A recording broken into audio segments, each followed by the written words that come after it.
like a physical thing. The air tasted metallic, charged with that electric quality that came before summer storms, carrying the smell of hot pavement and exhaust, and the particular anticipation of a city holding its breath. Young Min Ho emerged from the lounge's amber-lit interior like a figure stepping out of expensive film noir.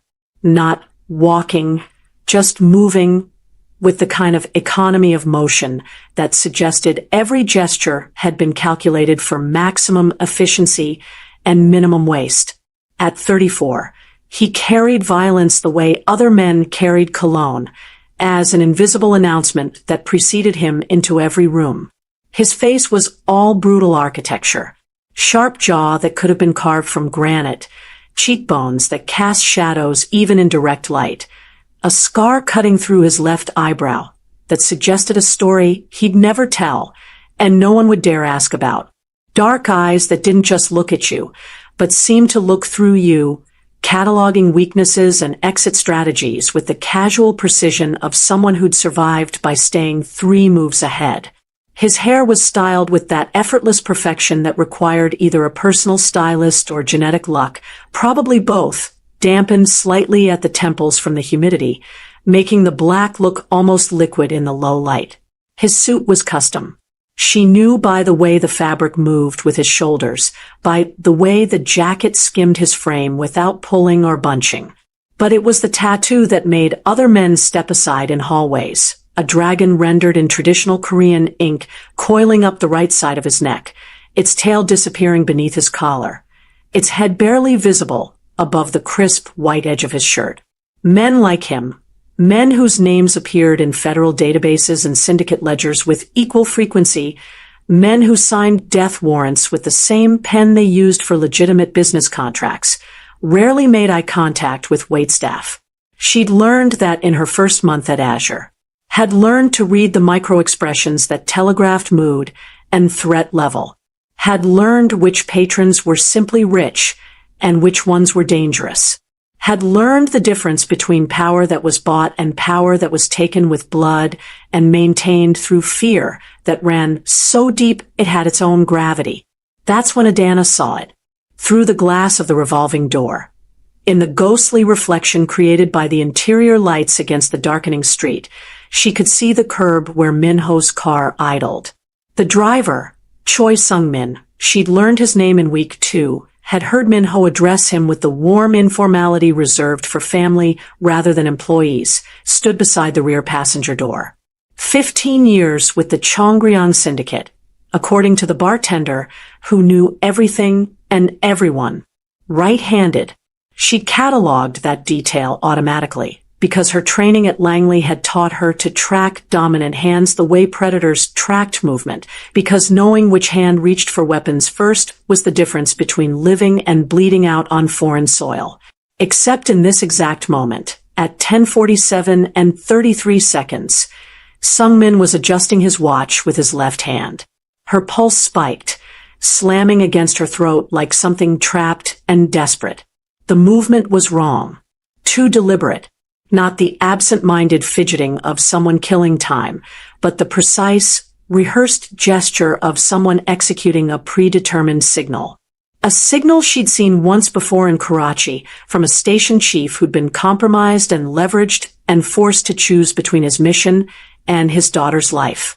Then she caught the reflection. Microscopic. Barely there. A pinpoint of red light dancing across the polished chrome of Sung-min's Patek Philippe before vanishing into the humid darkness. Laser sight. Not on Min Ho yet. On the driver. Confirmation signal. The sniper was positioned, locked, waiting. The spotter had just verified the target was in position, and the kill zone was clear.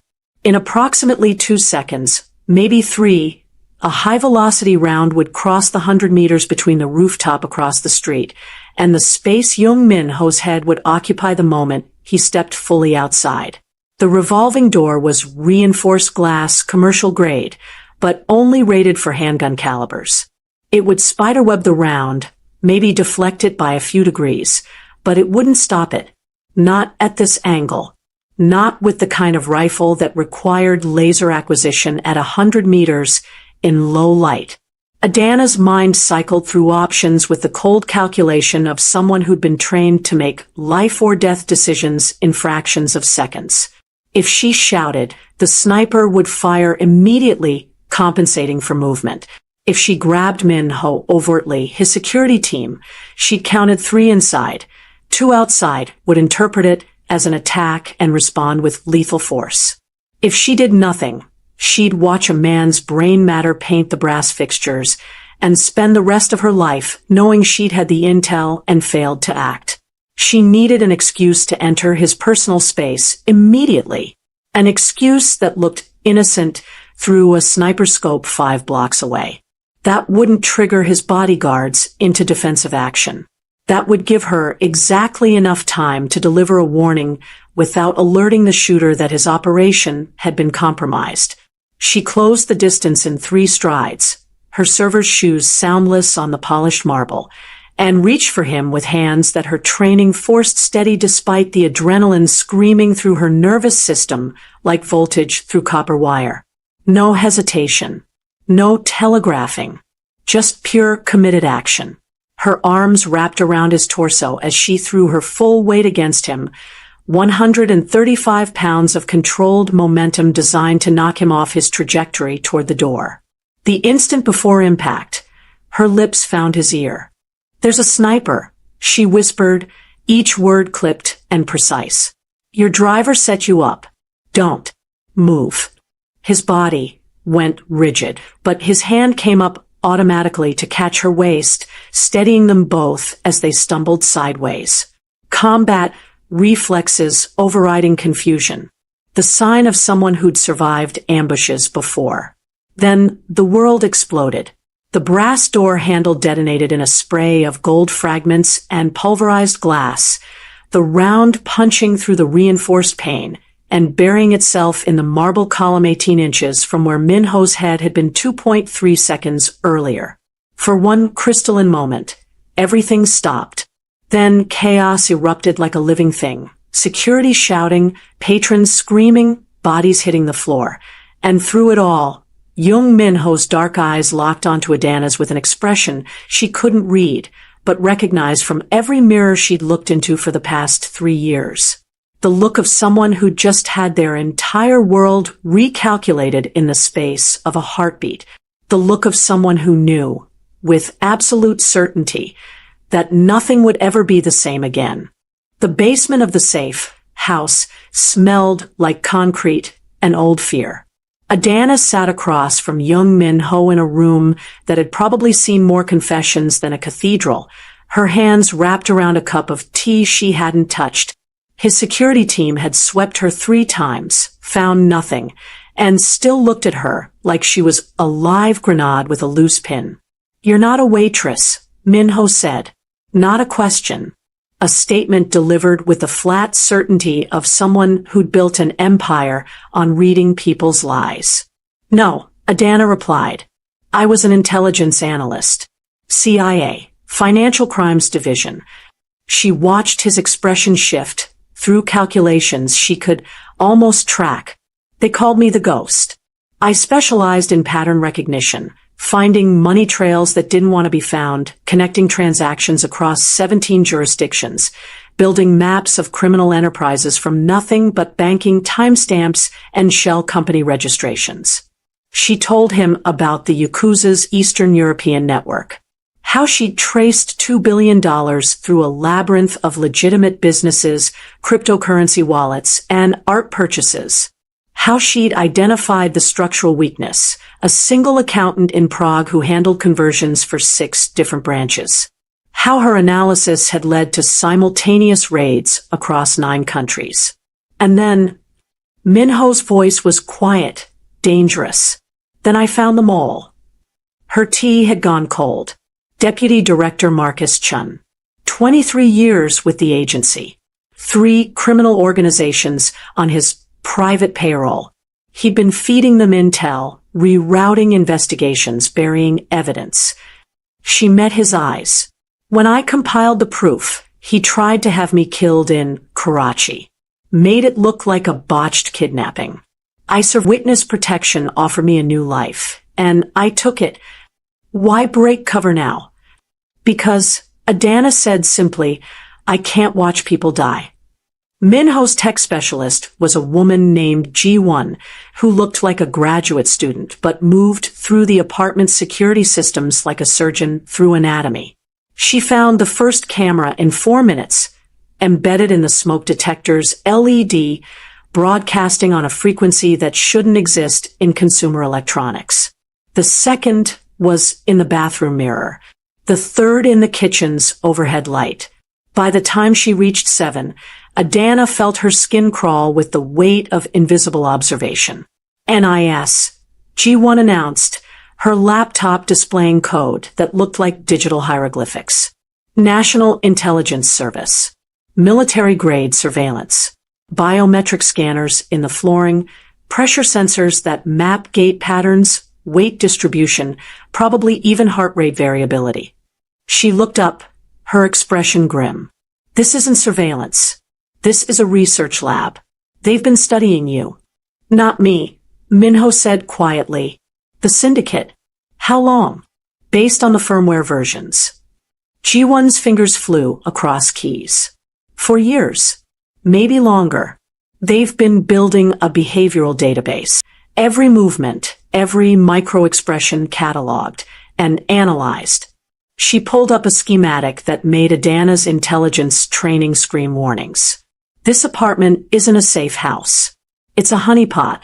They wanted you to bring someone here. Wanted to see who you'd trust when your back was against the wall. Minho's jaw tightened, the dragon on his neck seeming to coil tighter. Can they hear us now? I've created a localized interference bubble. We have maybe 10 minutes before their monitoring station notices the disruption. Ji-won started disconnecting hardware with surgical precision. But here's the thing, if they've been know everything. Your supply chains, your financial structures, you're me dead. Minho finished.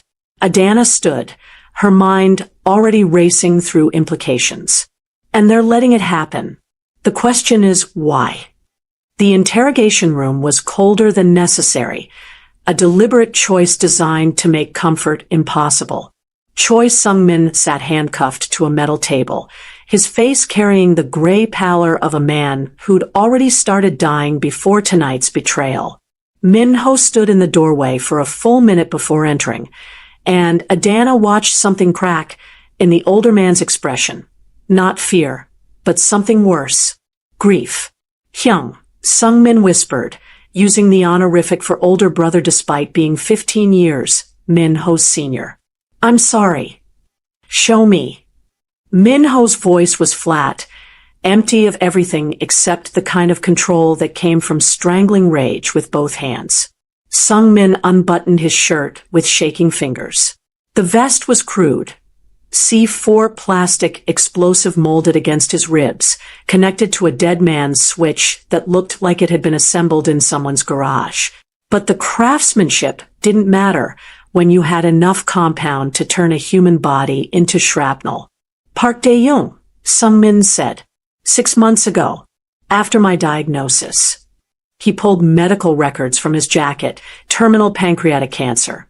Months maximum. Then different records, stamped with a private clinic's seal. He said he could get me treatment. Experimental. Expensive. That I had years left if I followed the protocol. Your daughter, Adana said quietly, the pieces clicking into place with horrible clarity. Ji-hai. She's in her final year at Boston University Medical School. She doesn't know what I am, what I've done. She thinks her father imports luxury cars. His voice broke. Park said if I refused, if I told anyone, she'd have an accident. Chemical fire in the lab. Untraceable. Minho's hand found the table's edge, knuckles white. The vest. He strapped it on me yesterday. Said if you survived tonight, if I failed to confirm the kill, he'd detonate it remotely and send Ji-hai's fingers to her mother one at a time. Minho's security chief was a former ROK Special Forces operator named Kong, who approached Bomb, disposal with the enthusiasm most people reserved for Sudoku puzzles. He'd swept the memorial hall 3 times, found nothing, and was now on his 4th pass with equipment that looked like it belonged in a science fiction film. The altar stood in the center of the private room. Lacquered black, wood, gold inlay, photograph of Minho's mother positioned between offerings of rice and fruit. The incense holder was ornate, bronze cast in the shape of a lotus, exactly the kind of piece that belonged in a family shrine. Kong lifted it with hands steady enough to perform surgery. Shape charge, he announced, his voice clinical. Military grade, hidden in the hollow base. Pressure release trigger connected to the weight sensor. He pointed to hairline, seems invisible to untrained eyes. The moment you place the incense stick and step back, reducing pressure on the platform, detonation. Designed to direct the blast upward and outward. At this range, it would have liquefied everything from your ribcage to your skull. Adana studied the setup with the cold assessment of someone who'd seen too many improvised devices in too many countries. The incense lighting is ceremonial. Everyone would be watching. Phones recording. Your entire inner circle present as witnesses. Not an assassination, Minho said quietly. A statement. Park wipes out the legitimate air in front of the organization, makes it look like I had enemies even my own security couldn't stop. He turned to Kong. Can you trace the components? Already done.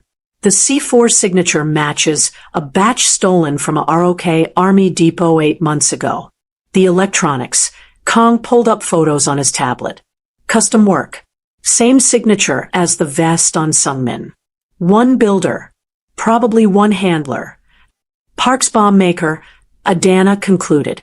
Which means Park's been planning this longer than 6 months. The cancer, the coercion, the memorial, this was always a multi-stage operation. Min-ho stared at his mother's photograph, jaw working. He's not just taking the syndicate. He's erasing my entire bloodline from history. Min-ho slammed his hand on the table hard enough to make the teacups jump. Absolutely not. You go in there, you don't come out. Park doesn't take prisoners, he takes trophies. Adana remained perfectly still, her voice carrying the same calm she'd used when briefing deputy directors on operations they didn't want to hear. I've already identified 3 of his offshore accounts, using nothing but the shipping manifests your people pulled from Busan Port Authority. Give me 72 hours inside his operation, and I'll work. You'll be dead in 72 hours. Maybe. She pulled out her phone, began typing. Or maybe I walk out of here right now, go straight to the NIS field office on Sejongdaro, and tell them everything I know about Chongryong's legitimate business structures. Your tech companies, your real estate holdings, your pharmaceutical imports. Her finger hovered over the send button. I've got draft immunity agreements already written. All I have to do is press send. Minho's expression went absolutely flat, the kind of dangerous stillness that preceded violence. You're bluffing. Am I? Adana met his eyes without flinching. You built a $20 billion empire by blending criminal proceeds with legitimate revenue. I can see the seams. The shell companies in Singapore that own the holding companies in Luxembourg that fund the venture capital firms in Seoul. I can burn it all down. Minho, the NIS gets Park and you, and I disappear into witness protection with a new name and a federal pension. Why would you do that? Because, she said quietly, Park murdered your parents, groomed your uncle as a weapon, and turned the man who raised you into a suicide bomber. Because he's planning to do this to someone else, somewhere else, and the only way to stop him permanently is to dismantle the financial infrastructure that makes him untouchable. She lowered her phone. So you have 2 choices.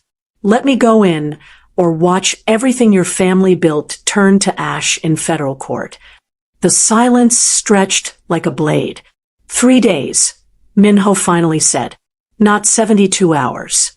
72 hours exactly, or I'm coming in after you. The Busan container yard smelled like diesel and salt water, and the particular chemical tang of industrial paint under sodium lights. Adana moved between the stacked containers with Minho's two guards flanking her, young men named Tae and Sung-ho, who'd been told this was a simple intelligence handoff to a Port Authority contact. They didn't know they were about to die. She saw Park's team first. 4 shooters moving with tactical precision through the maze of containers, using commercial vehicles for cover. Professional. Probably ex-military. Definitely experienced in making bodies disappear in industrial zones where security cameras had convenient blind spots. Contact left, she said quietly, and Tae turned reflexively to Vector. The mistake cost him his life. The first burst of automatic fire caught him center mass, stitching a pattern across his chest that painted the container behind him in arterial spray. Sung-ho managed to return fire, his pistol barking 3 times before a round took him in the throat and dropped him choking on his own blood. Adana moved on pure combat instinct, grabbed Tae's fallen weapon, put 2 rounds through the nearest shooter's face, then deliberately fired wide on the other 3. Needed to sell the capture, not win the fight. She let them flank her, let them think they had superior position, then dropped the weapon and raised her hands. "Tell Park Dae-young," she said in Korean practiced until the accent was flawless, that the ghost wants to negotiate. The team leader, a scarred man with dead eyes, zip-tied her wrists with enough force to cut circulation. "The ghost is a myth. Then you won't mind bringing a myth to your boss." She smiled without warmth. "I can show him where Young Min Ho hides $30 billion. But only if I'm breathing when we arrive." He keyed his radio.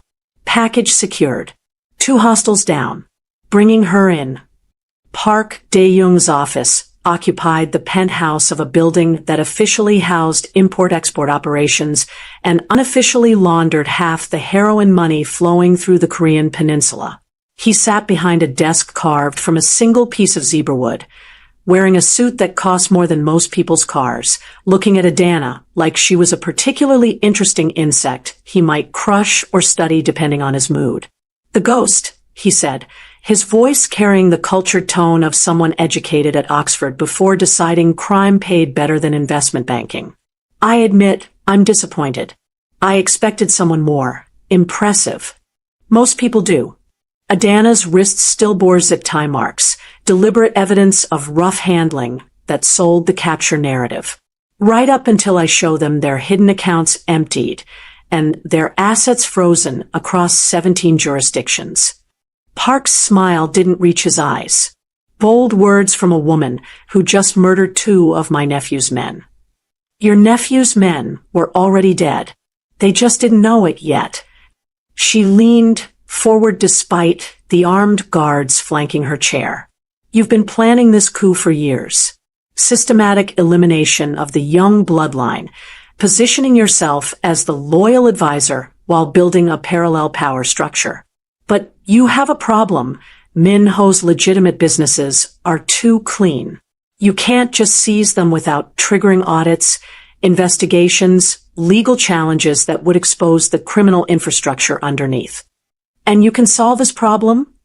Park's interest sharpened, like a blade catching light. "I can make it look like Min-ho embezzled from his own companies. Create paper trails showing fund transfers to offshore accounts that he controls.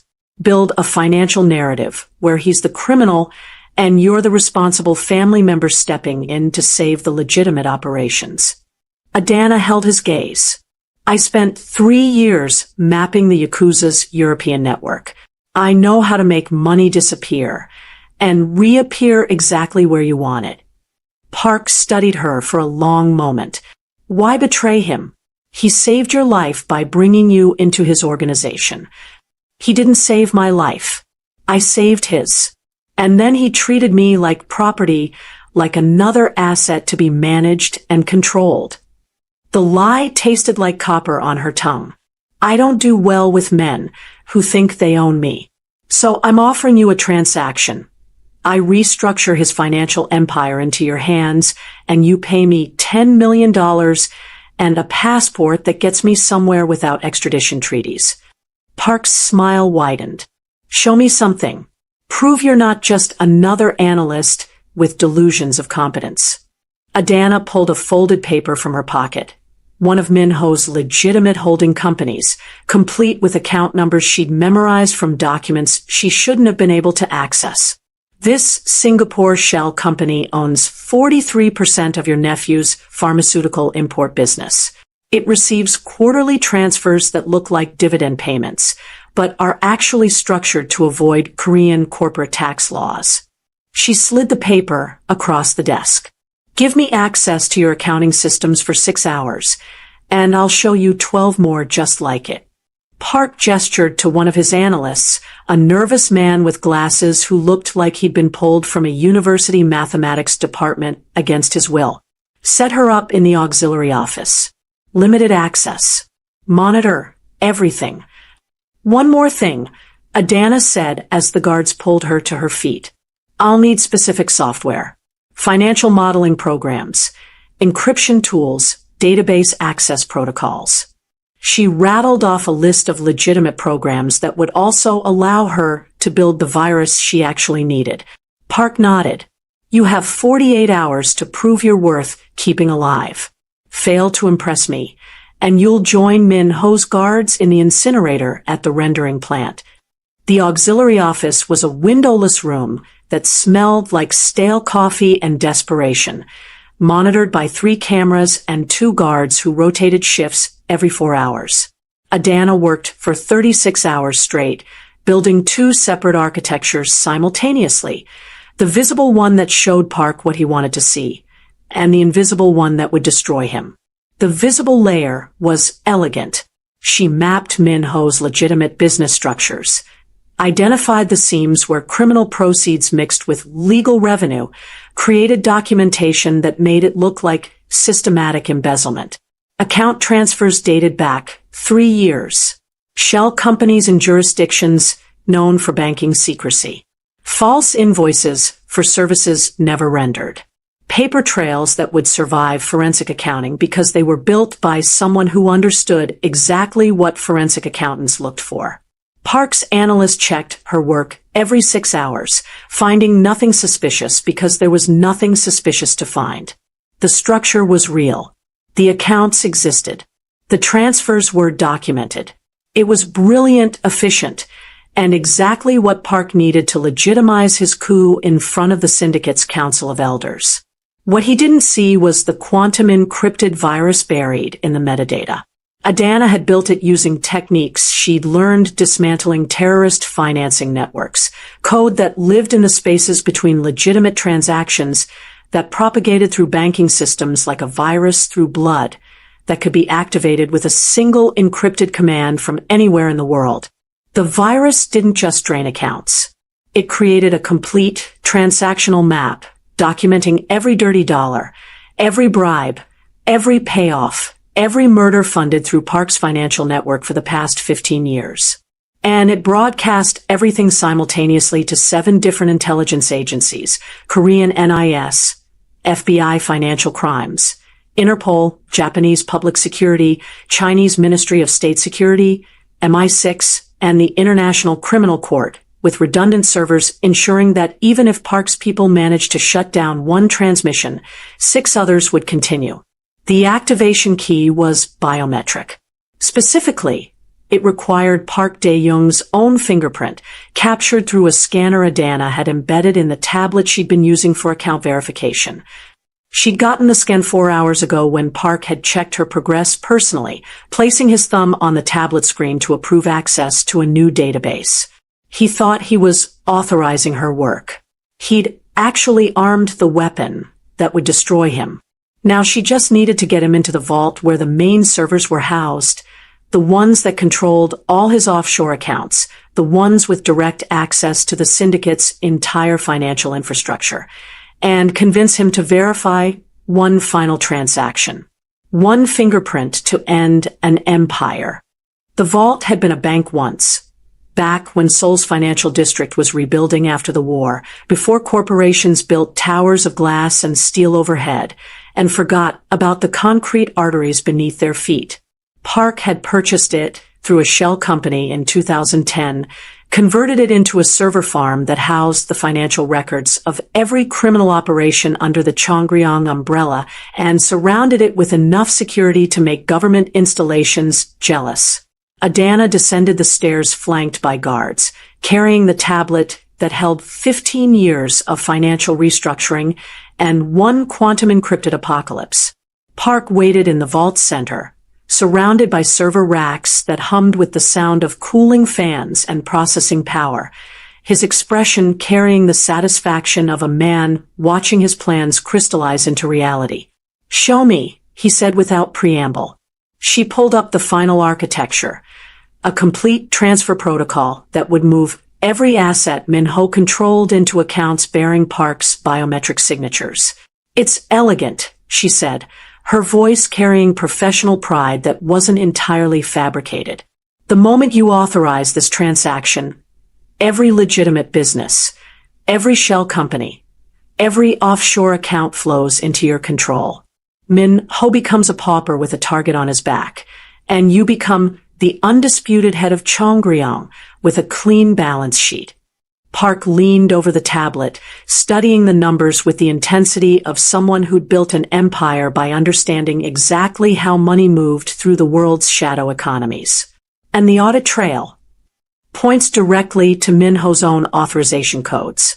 It will look like he tried to move the money himself and got intercepted by your security protocols. Adana positioned the tablet carefully.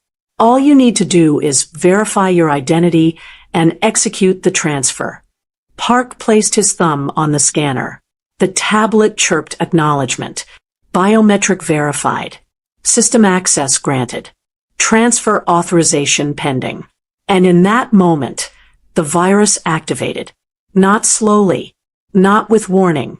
It erupted through Park's financial network like a wildfire through dry brush, following every connection, every link, every transaction pathway he'd built over 15 years of careful empire construction. The screens around the vault flickered, then filled with data streams that made Park's face go absolutely bloodless. Account numbers, transaction histories, payoffs to government officials, bribes to Port Authority inspectors, payments to contract killers. The complete financial record of every crime Park had ever committed, every dollar he'd ever laundered, every life he'd ever purchased.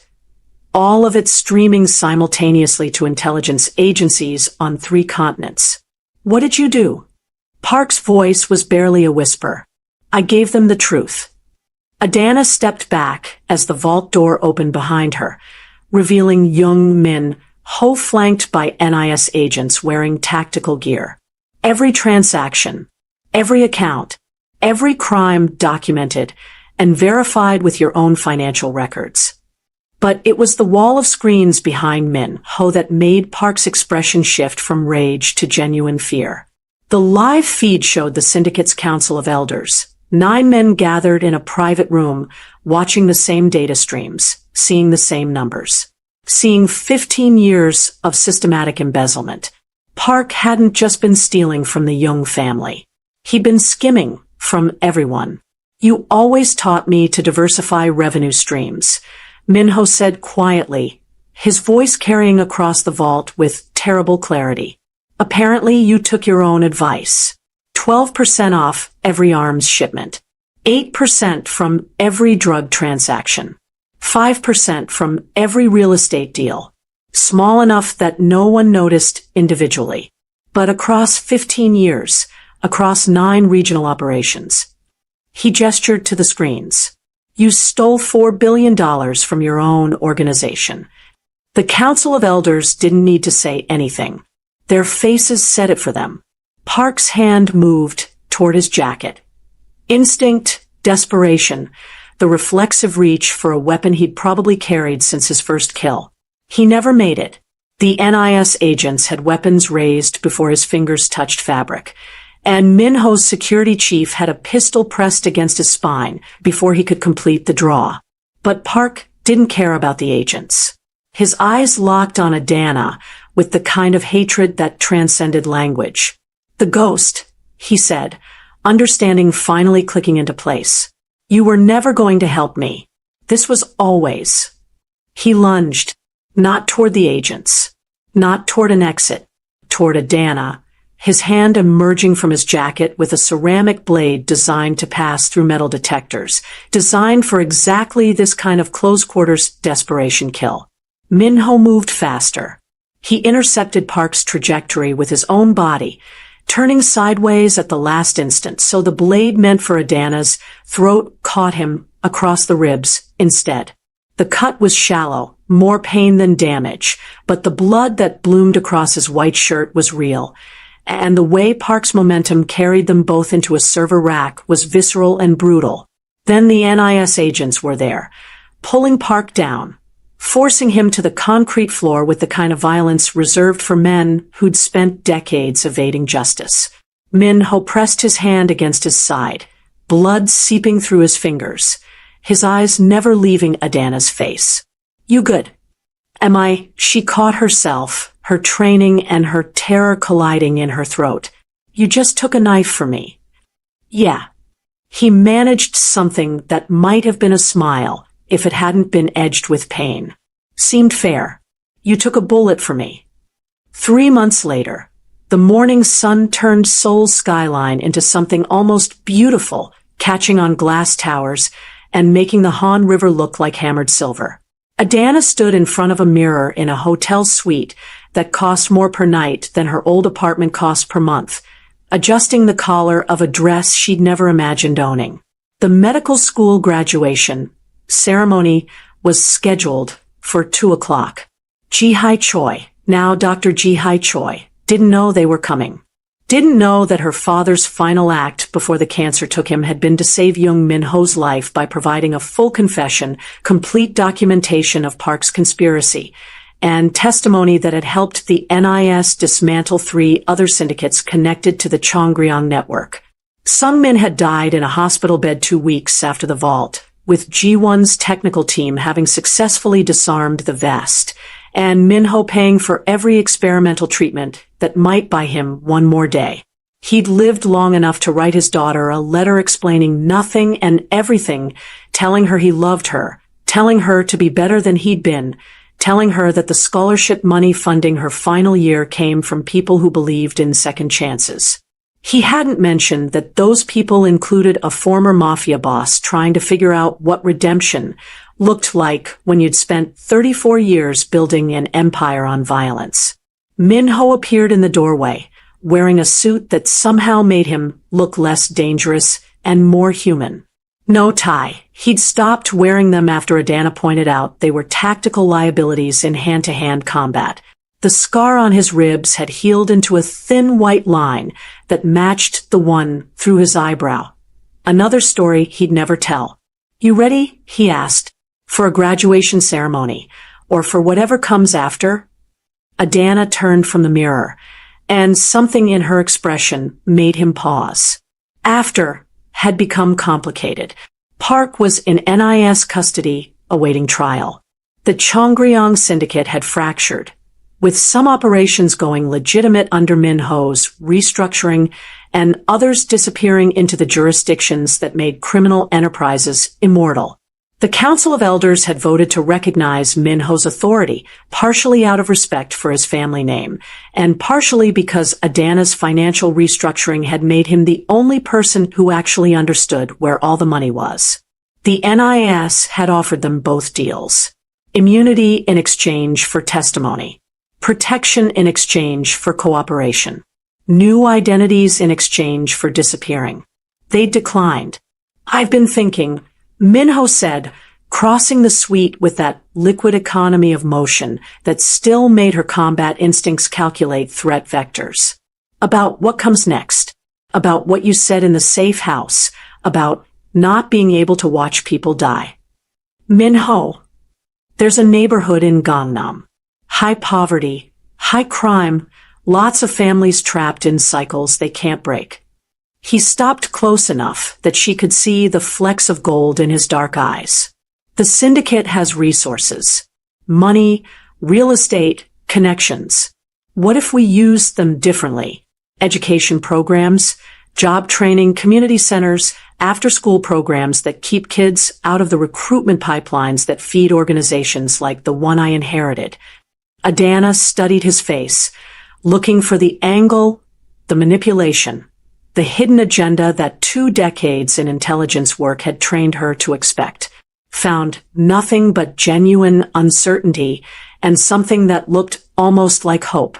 You're serious. Park spent 15 years stealing from everyone to build his own empire.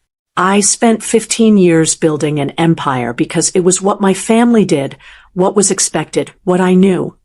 His hand came up, hesitated, then gently straightened her collar with the same gesture she'd used 3 months ago when throwing herself into his arms. Maybe it's time to build something that doesn't require someone to die for it to grow. The gesture was intimate in ways that had nothing to do with romance, and everything to do with trust between people who'd survived by trusting no one. She'd saved his life. He'd taken a blade for her.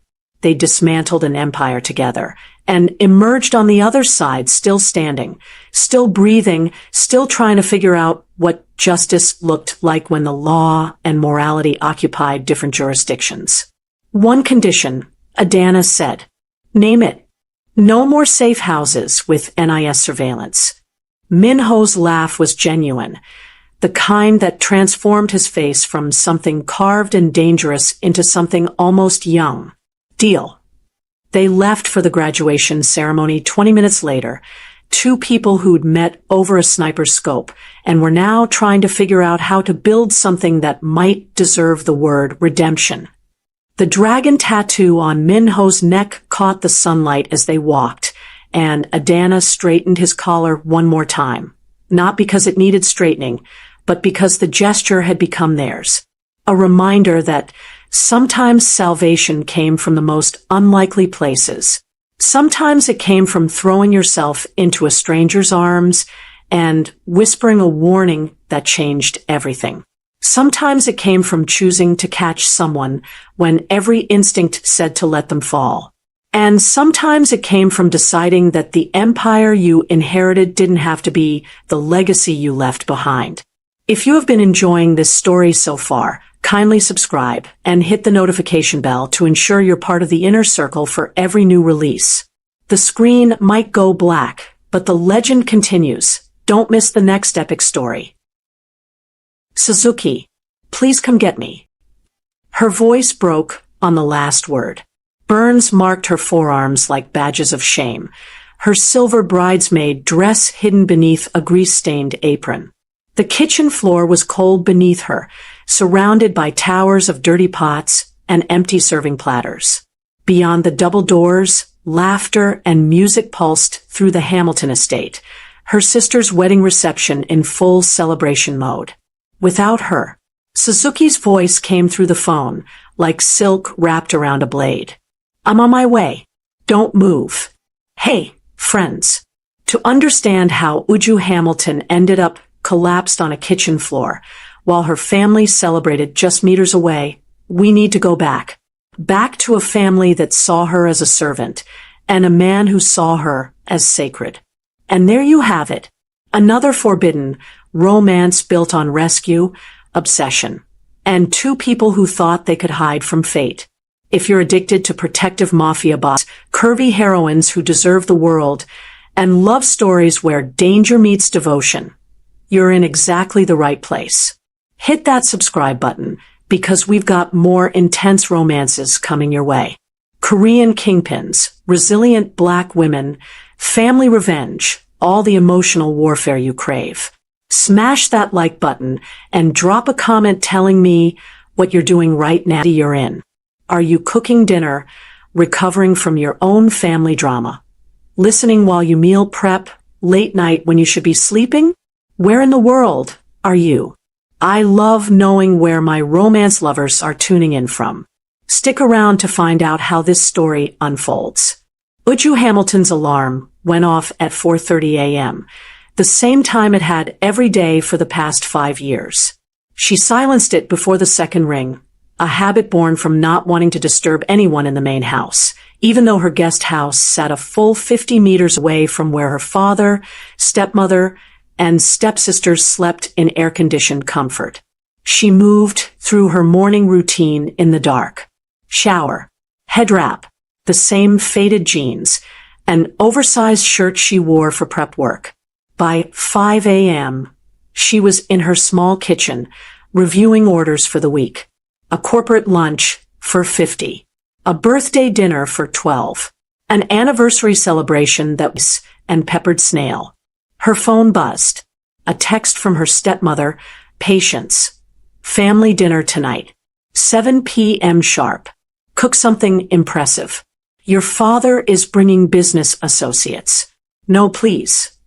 Just commands, as always. Uju typed back, yes, ma. She didn't bother mentioning she had 3 client orders to fulfill today. Patience wouldn't care. By noon, Uju's small catering operation was in full swing. Her tiny kitchen was a symphony of controlled chaos. Pots bubbling, spices toasting. Her hands moving with the muscle memory of someone who'd been cooking since childhood. This was where she felt powerful. In control. Valuable. Her assistant, Ngozi, arrived with the fresh fish from the market. Uju, you need to eat something. You've been working since dawn.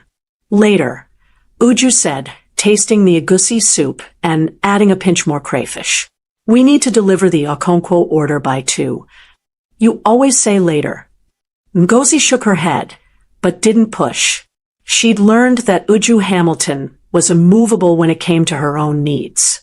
That evening, Uju prepared dinner for 12 in the main house's expansive kitchen. A space she was allowed to use but never to linger in. She made her father's favorite. Ofen sala with catfish, jollof rice with a perfect crust, plantain fried to golden perfection, and her signature chin-chin for dessert. At 7 p.m., she set the dining table with her stepmother's fine china. At 7:15, the family and guests sat down to eat. At 7:16, Uju returned to her guest house, her stomach empty, listening to the sounds of laughter and conversation that didn't include her. She heated up leftover beans from 3 days ago and ate alone, standing at her kitchen counter, scrolling through tomorrow's orders. This was her life. This had always been her life. The Eco Hotel ballroom was the kind of expensive that whispered rather than shouted. Crystal chandeliers, imported marble floors, and guests whose jewelry could fund small businesses. Uju's catering team had been hired for a private corporate event, the kind where you didn't ask too many questions about who was paying or why security looked like they could kill you with a dessert spoon. Chef, the suya needs to go out in 5 minutes, Ngozi called from the prep station. Taste it first, Uju instructed, her hands busy arranging plantain on serving platters. Tell me if it needs more yaji. She'd learned to read rooms like this. The men in expensive agbada who spoke in coded language. The women dripping in gold who smiled with their mouths, but not their eyes. The security personnel who tracked every entrance and exit. This wasn't just a corporate dinner. This was power playing dress-up. But Uju didn't care about their business. She cared about her reputation. And her food was going to be flawless. Across the ballroom, Suzuki Tanjiro sat at a corner table with clear sight lines to every door, a habit that had kept him alive in a profession where carelessness was fatal.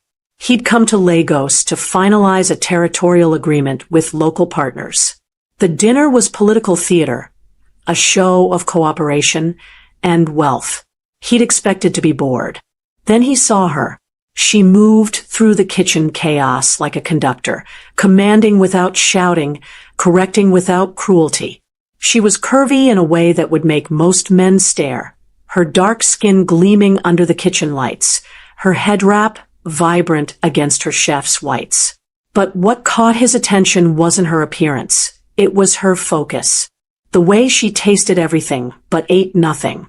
The way she checked her watch obsessively, like she was running out of time. Boss, you're staring, Kim murmured beside him in Korean. Find out everything about her, Suzuki said quietly, his eyes never leaving the kitchen entrance where she just appeared with a tray of perfectly arranged appetizers. I can get her contract details from. Not the paperwork. Everything else. Service lasted 3 hours. Suzuki barely touched his food, which was unfortunate because it was exceptional. When the last guest finally left and the catering team began breaking down, he stood. Stay here, he told Kim, and walked toward the kitchen with the purposeful stride of someone who always got what he wanted. Uju was wiping down her station when expensive shoes appeared in her peripheral vision. Stay for dinner. She looked up, and her breath caught. The man addressing her was tall, Korean, and wore danger like cologne. And he was looking at her like she was the most interesting thing in the room. Suzuki Tanjiro became Uju's most lucrative and most confusing client within 2 weeks of their first meeting. He booked her for a private dinner party at a luxury penthouse in Ikoyi. When she quoted her standard rate, he transferred triple without negotiation. When she arrived with Ngozi to prep, his assistant handed her an envelope with another full payment. For your time, he'd said, like money was air. The dinner itself was strange. 12 men in expensive suits, conversations that stopped when she entered the room, and Suzuki watching her with that same unnerving intensity from the Eco Hotel. The jollof is perfect, he'd said when she brought out the main course. Sit. Eat with us. Uju had frozen. That's not professional. I'm paying you enough to redefine Sit. She'd made an excuse about kitchen timing and fled. But she felt his eyes on her the entire night. The bookings continued. A birthday celebration. A business meeting that was definitely not a business meeting. A casual dinner that required her to prepare a 5-course meal. Each time, he paid triple. Each time, he asked her to eat. Each time, she refused. Until the night he found her in the kitchen at 11 p.m., surrounded by dirty dishes, visibly exhausted. Why don't you eat? He asked, leaning against the doorframe like he had all the time in the world. I do eat, Uju said, scrubbing a pot with more force than necessary. Liar. He moved closer. I've watched you for 3 weeks. You feed, but you don't feed yourself. Why? That's personal. So is my money, but I keep giving it to you. He picked up a serving spoon, scooped some leftover egusi soup, and held it out to her. Eat. Mr. Tanjiro. Suzuki. And eat. Or I'm canceling every future booking until you do. Uju stared at him. At the soup. At the absolute audacity of this man who thought he could command her like he commanded everyone else in his dangerous world. Then her stomach betrayed her with a loud growl.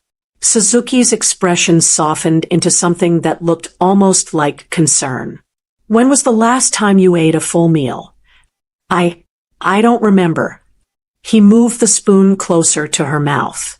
Then start now. And because she was tired and hungry, and something about the way he looked at her made her feel safe instead of judged, she opened her mouth and let him feed her. It was the first time in years someone had cared whether she ate at all. This is not a catering job, Uju said, staring at the text message on her phone. Dinner.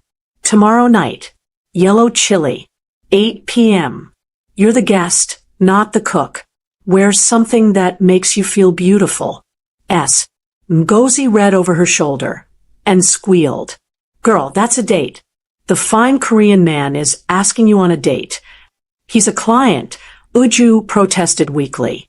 A client who pays you triple and hand feeds you soup? Uju, wake up. But Uju couldn't go. Yellow chili was upscale, visible, the kind of place where Lagos society went to see and be seen. If her stepmother found out she was having dinner with a man, especially a man like Suzuki, there would be consequences. She texted back, "I appreciate the invitation, but I don't think it's appropriate." His response was immediate. "I'll pick you up at 7:30. Don't make me come find you." Which is how Uju ended up sitting across from Suzuki Tanjiro in a restaurant that cost more per meal than she made in a week, wearing her only good dress and feeling completely out of place. "You look terrified," Suzuki observed, pouring her palm wine. "I'm not terrified. I'm cautious. Of me. Of this." She gestured between them. "I don't know what this is." "Dinner. Two people eating food. Very simple." "Nothing about you is simple, Suzuki." He smiled, a real smile that transformed his usually cold expression into something dangerously handsome. "Fair. But you're not simple either, Uju Hamilton. So tell me something real. Why does a 27-year-old woman have a curfew?" The question landed like a stone in her chest. She took a long sip of palm wine, buying time. "My stepmother. I live in my late mother's guest house on the family estate. Patience, my stepmother, she has rules." "What kind of rules?" "The kind that keep me small." The words escaped before Uju could stop them. "I pay rent. My stepsisters don't. I cook for family events. They don't. I'm the help that happens to share DNA with half of them." Suzuki's expression went arctic. "Your mother's property. You pay rent to live in your own mother's house. It's complicated. It's theft." He leaned forward. "Tell me about your mother." "She died when I was 3. Childbirth complications." "My birth." The familiar guilt wrapped around her throat. "I killed her just by being born." Suzuki reached across the table and took her hand, his grip firm and warm. "That's not how childbirth works, Uju. That's not your fault." The words cracked something open in her chest. Tears burned behind her eyes. "Everyone says it is. Patience says if my mother had known I'd be so big, she might have—" "Stop." His voice was steel. "Don't finish that sentence. Your stepmother is a liar and a thief, and I'm going to prove it." Uju looked up at him through blurred vision. "Why do you care?" "Because," Suzuki said simply, "someone should." Uju was mixing cake batter when her phone rang with her father's number. Chief Hamilton rarely called her directly, so her stomach immediately knotted with anxiety. "Uju, come to the main house. Family meeting." She arrived 15 minutes later, still wearing her flour-dusted apron. The entire family was assembled in the formal living room. Her father in his leather chair, Patience perched elegantly on the sofa, and her stepsisters Ruth and Grace draped across the love seat like magazine models.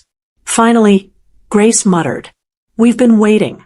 Ruth stood, practically vibrating with excitement, and thrust out her left hand. A massive diamond caught the light. Victor proposed. "We're getting married in 3 months." Uju forced a smile. "Congratulations, Ruth. That's wonderful." "It's going to be the wedding of the season," Patience declared. 200 guests. The Hamilton Estate Gardens. Everything perfect. She turned to Uju with a smile that didn't reach her eyes. "And you're going to cook everything as your contribution to your sister's special day." The room tilted slightly. "Everything? For 200 people?" "Well, you are a caterer," Grace said with a laugh. "It's literally your job." "It's my business, which means I charge for my services."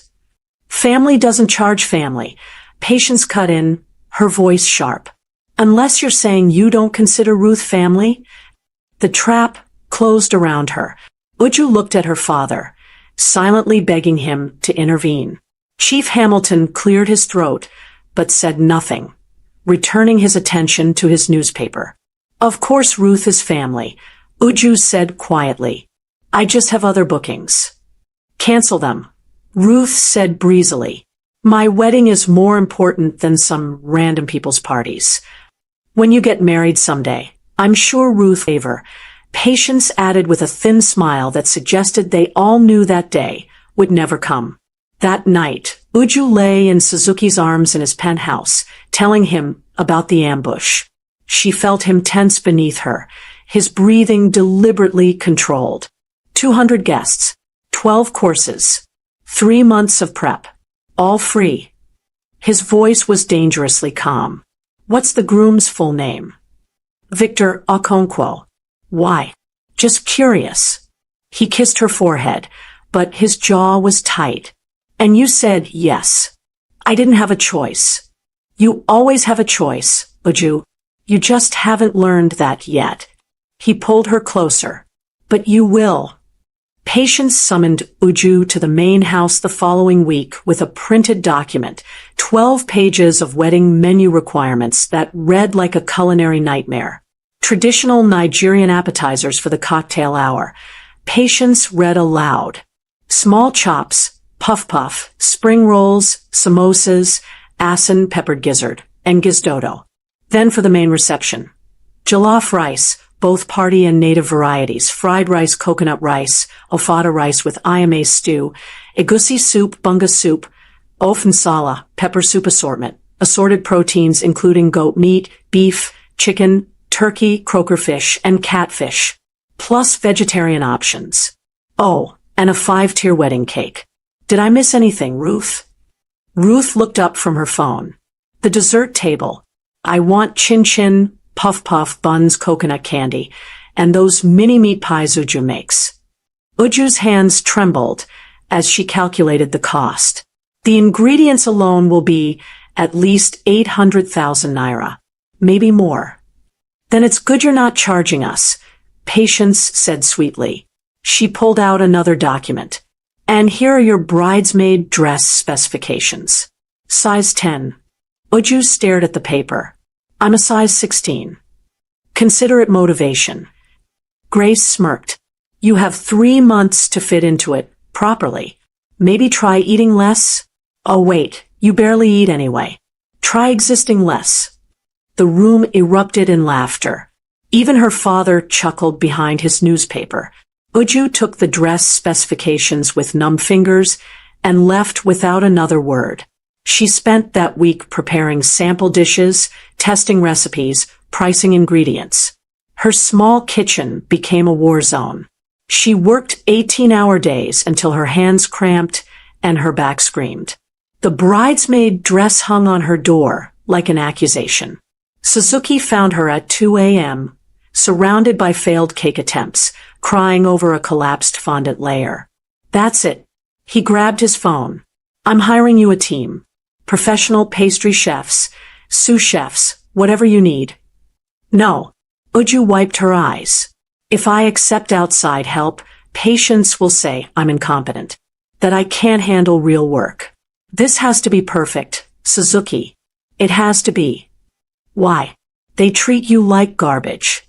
Because maybe if I do this perfectly enough, they'll finally see me as family, as worth something.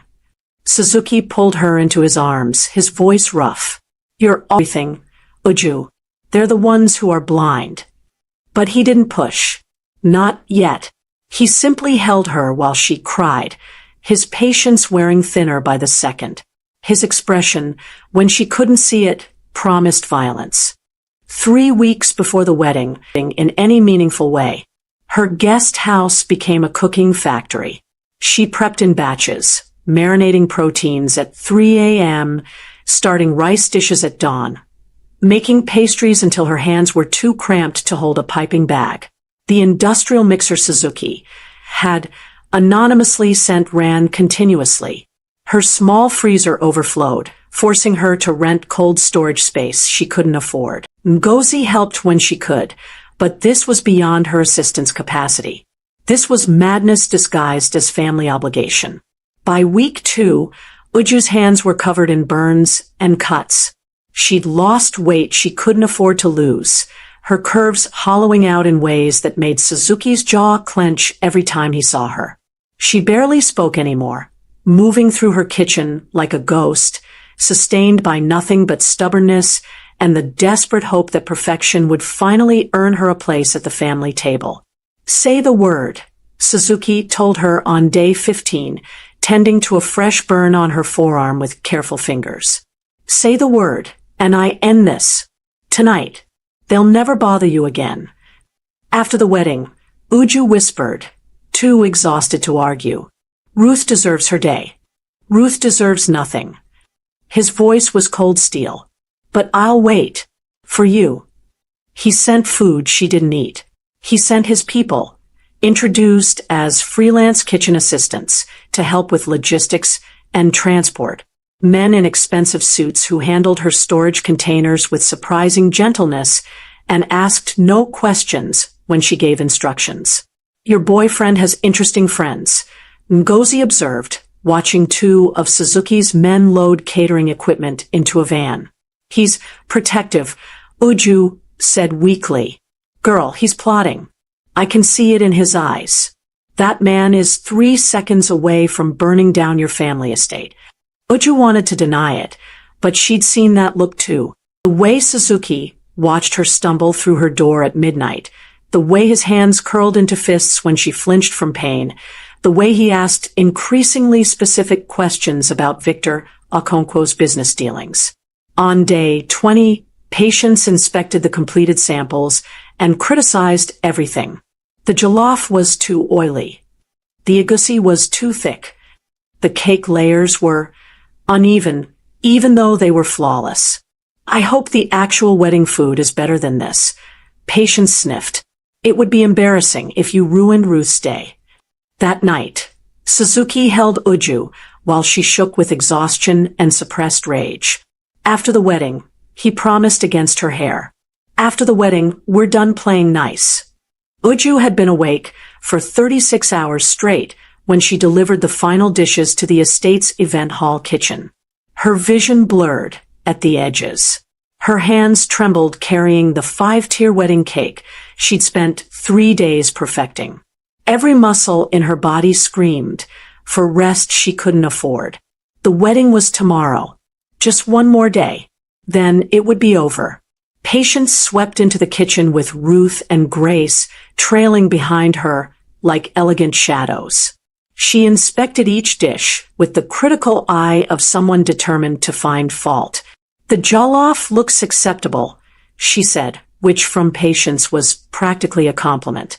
"Though I still think it could use less oil." "It's perfect, Mother," Ruth said, scrolling through her phone. "Can we go? I have a spa appointment." Patience nodded, then turned to Uju as if remembering something inconsequential. "Oh, Uju, I meant to tell you. Victor and Ruth will need the guest house while they're house hunting. You'll need to be out by next month." The words took a moment to penetrate Uju's exhausted brain. "What? The guest house? They need it. Surely you understand, newlyweds need privacy. You can find somewhere else to live. Maybe get a flat share in the mainland. I hear they're quite affordable."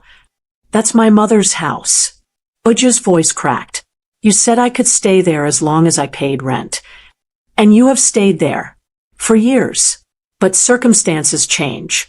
Patience's smile was razor sharp. "Consider it motivation. Maybe if you looked more like your sisters instead of being so substantial and dark, you'd have a husband to move in with by now. But then again, you killed your mother being born so large, so I suppose we're all making do with what we have." The kitchen went silent. Even Grace looked uncomfortable. "That's a bit harsh, Mother," Ruth started. "It's the truth," Patience cut in. "Some truths are harsh. Now, Uju, make sure everything is perfect tomorrow. I'd hate for your last contribution to this family to be a disappointment." They left. Their perfume lingered like poison. Uju stood there, surrounded by 200 guests' worth of food she cooked alone, in a kitchen that would never truly be hers, in a family that had never wanted her. Her phone was in her hand before she consciously decided to move. The number she'd been told never to use unless it was an emergency. This was an emergency. "Suzuki," she whispered when he answered. "Please come get me." The wedding day was perfect. Brilliant Lego sun, white roses climbing the estate's garden trellises, 200 guests in their finest asoebi, celebrating the union of Ruth Hamilton and Victor Okonkwo. In the kitchen, Uju had been working since 4 a.m. No one had come to check on her. No one asked if she needed help plating for 200. No one invited her to the ceremony. She'd heard the vows through the kitchen window while stirring pepper soup, heard the applause while checking jollof rice temperature, heard the DJ announce the newlyweds while she arranged the dessert table alone. When the reception started, she became invisible. Guests raved about the food. Ruth accepted compliments like she'd cooked it herself. Patients glowed with maternal pride. Grace posted photos with captions about family love. Not one person mentioned Uju's name. By 6 p.m., after serving the last course, Uju's body simply gave out. She collapsed on the kitchen floor, surrounded by towers of dirty pots, her silver bridesmaid dress, the one she'd somehow squeezed into, stained with grease and tears. That's when she made the call. 20 minutes later, a convoy of 6 black Mercedes-Benz vehicles rolled up the Hamilton Estates driveway with the precision of a military operation. The music stopped. Conversations died mid-sentence. 200 guests turned to watch as men in impeccable black suits emerged from the cars, men whose posture and cold awareness marked them as dangerous even in Lagos, where danger wore many faces.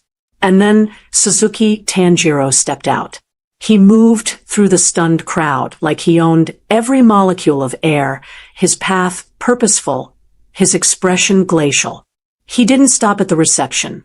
He walked straight into the event hall, straight to the kitchen, where he found Uju curled on the floor. "I'm here," he said softly, scooping her into his arms like she weighed nothing. "I've got you." "Suzuki, wait. Everyone will see." "Good." He carried her through the kitchen doors into the reception hall. The collective gasp was audible. Patience shot to her feet, her face a mask of fury and confusion. "Excuse me. Who do you think you are? Put her down." Suzuki stopped, Uju still cradled against his chest. When he spoke, his voice carried across the silent garden with lethal calm. "I'm Suzuki Tanjiro, and I think I'm the man who's been watching you torture this woman for 9 months while I position myself to destroy you." Chief Hamilton stood. "Now see here." "Sit down, Chief." Suzuki's tone could have frozen fire. "Your pharmaceutical import license, granted through connections to my organization. Your distribution network operates because we allow it. Your wealth," he smiled without warmth, "exists at my discretion." Patience's face went white. "You're bluffing." "Am I?" Suzuki nodded to Kim, who began distributing folders to nearby tables. "That's documentation of your tax evasion, your illegal property occupation, and your smuggling operations through Victor Okonkwo's shipping company." Victor lunged from his seat. Ruth grabbed his arm, suddenly understanding they'd stepped into something much larger than a wedding. "You've been investigating us." Patience's voice shook. "For months. Victor's organization has been moving counterfeit pharmaceuticals through your distribution network. I needed proof." Suzuki looked down at Uju. "Then I met her. You treated like garbage while she fed your guests and paid rent on property that legally belongs to her." "That's not true." Patience shrieked. "Her mother left that property to the family. Her mother left it specifically to Uju in a will you had sealed illegally." Kim stepped forward with another document. "We found the original. You've been collecting rent on a minor's inheritance for 24 years. That's fraud."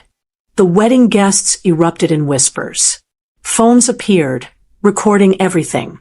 The Hamilton family's social execution was being live-streamed. Suzuki looked at Uju, his voice soft despite the chaos. "Do you want to stay with people who would rather see you break than succeed?" Uju looked at her father, who wouldn't meet her eyes. At Patience, whose mask had finally cracked. At Ruth and Grace, who suddenly seemed very small. "No," she whispered. "I want to leave." "Then we leave." As they walked toward the exit, Patience screamed, "You can't do this. That's my stepdaughter." Suzuki didn't even turn around. "She stopped being yours the moment you made her pay for her own mother's house." The convoy pulled away, leaving behind a wedding reception that had become a crime scene, and a family whose empire was crumbling in real time. In the car, Uju finally asked the question burning in her mind. "My mother, how did she really die?" Suzuki's jaw tightened. "I'll tell you everything when we get home." "But Uju, you didn't kill her. Someone else did." Uju woke to sunlight streaming through floor-to-ceiling windows, overlooking Lagos Island. For a moment, she forgot where she was. Then, memory crashed back. The wedding. The collapse. Suzuki's entrance. The revelation about her mother's will. She was in Suzuki's compound, in a bedroom 3 times the size of her entire guest house. The door opened. Suzuki entered carrying a tray with proper breakfast, akara, bread, fresh fruit, orange juice. Real food, meant for her. "You slept 14 hours, he said, setting the tray on the bed. "Eat first. Then we talk." Uju ate slowly, her body remembering what hunger felt like now that it wasn't constantly suppressed. Suzuki watched with satisfaction, then began speaking. "I came to Lagos 9 months ago tracking a counterfeit pharmaceutical operation. Victor Okonkwo's shipping company was the point. Your father's pharmacy network was the destination." He pulled out a folder. "What I didn't expect was to find you, or to find evidence of something worse." "My mother," Uju whispered. "Your mother, Chitra Hamilton, died when you were 3. Not from childbirth complications." Suzuki's voice was gentle but firm. "She was poisoned. Slowly, over several months. By the time anyone realized something was wrong, the damage was irreversible." The room spun. "Poisoned? By who?" "We're still building the case, but the evidence points to Patience. Your mother's will left everything, the guest house, significant investments, property, to you. Patience married your father 6 months after Chitra's death. She's been controlling your inheritance for 24 years. Uju couldn't breathe. "My father knew?" "That's unclear. He's either complicit or willfully blind. Either way, he failed you."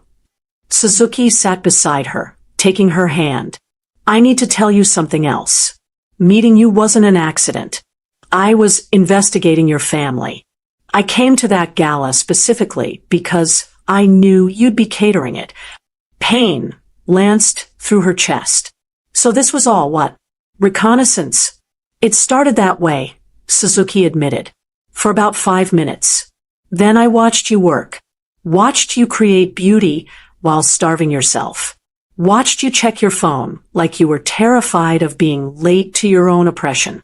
And I stopped giving a damn about the investigation. When did you decide to burn down your family for you?" He smiled slightly. "The moment you told me you paid rent on your own mother's house. I started legal proceedings that night. Everything else was just waiting for the right moment." Uju processed this, emotions warring in her chest. Anger, relief, grief, liberation. "What happens now?" "Now you heal. We've frozen your family's accounts pending investigation. The guest house is legally yours. I'm having it renovated to your specifications. You cook because you wanna, not because you have to." He cupped her face. "And I make sure no one ever makes you feel worthless again." "Why?" The question escaped as a whisper. "Why would you do all this for me?" Suzuki's softened into something that looked dangerously like love. "Because watching you create nourishment for people who gave you nothing broke something in me. Because you celebrated, not tolerated. Because somewhere between investigating your family and falling in love with you, I realized I'd burn down the entire city if it meant you could finally breathe. Uju kissed him, then, messy and desperate and grateful and free. When they broke apart, she asked the practical question, what about my catering business? What about it? You're talented, Uju, but now you'll have a proper commercial kitchen, legal protection, and clients who pay you what you're worth. He grinned. Also, I'm your first investor. Consider it payment for all the free emotional labor you've provided. I don't need your money. Too bad. You're stuck with it. And me. And a legal team that's very excited to destroy Patience Hamilton in court. Uju looked around the bedroom, then out at Lagos stretching below them. For the first time in 27 years, she felt something like hope. I want to see my mother's real will, she said firmly. Already on my desk. And I want to press charges. My lawyers are waiting for your word. And her voice cracked. I want to cook something just for me. Something nobody else gets to taste or criticize or demand. Just for me. Suzuki stood, extending his hand. Then let me show you your new kitchen. It's commercial grade, fully equipped, and completely yours. As they walked through the compound, Uju realized the war wasn't over. Patience wouldn't go quietly. The legal battles would be brutal, and her family would likely never forgive her for exposing their crimes. But for the first time in her life, Uju Hamilton wasn't cooking to earn love. She was cooking because she was finally, beautifully, devastatingly free. The kitchen Suzuki showed her was a cathedral of stainless steel and possibility. Professional-grade stoves, double ovens, a walk-in refrigerator, counter space that seemed to stretch forever. Uju ran her fingers along the marble countertop, barely breathing. It's perfect, she whispered. Like you.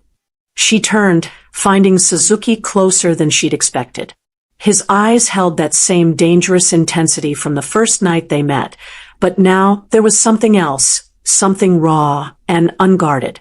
I'm not perfect, Suzuki.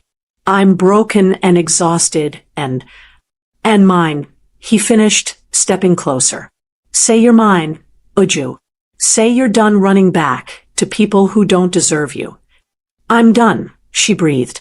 I'm yours. He kissed her then, and it wasn't gentle. It was claiming and desperate and tasted like justice. His hands cupped her face like she was precious, while his mouth devoured hers like he'd been starving for this moment since the night he'd first watched her cook. Her fingers tangling in his hair, pulling him closer. Every touch erased a piece of her old life.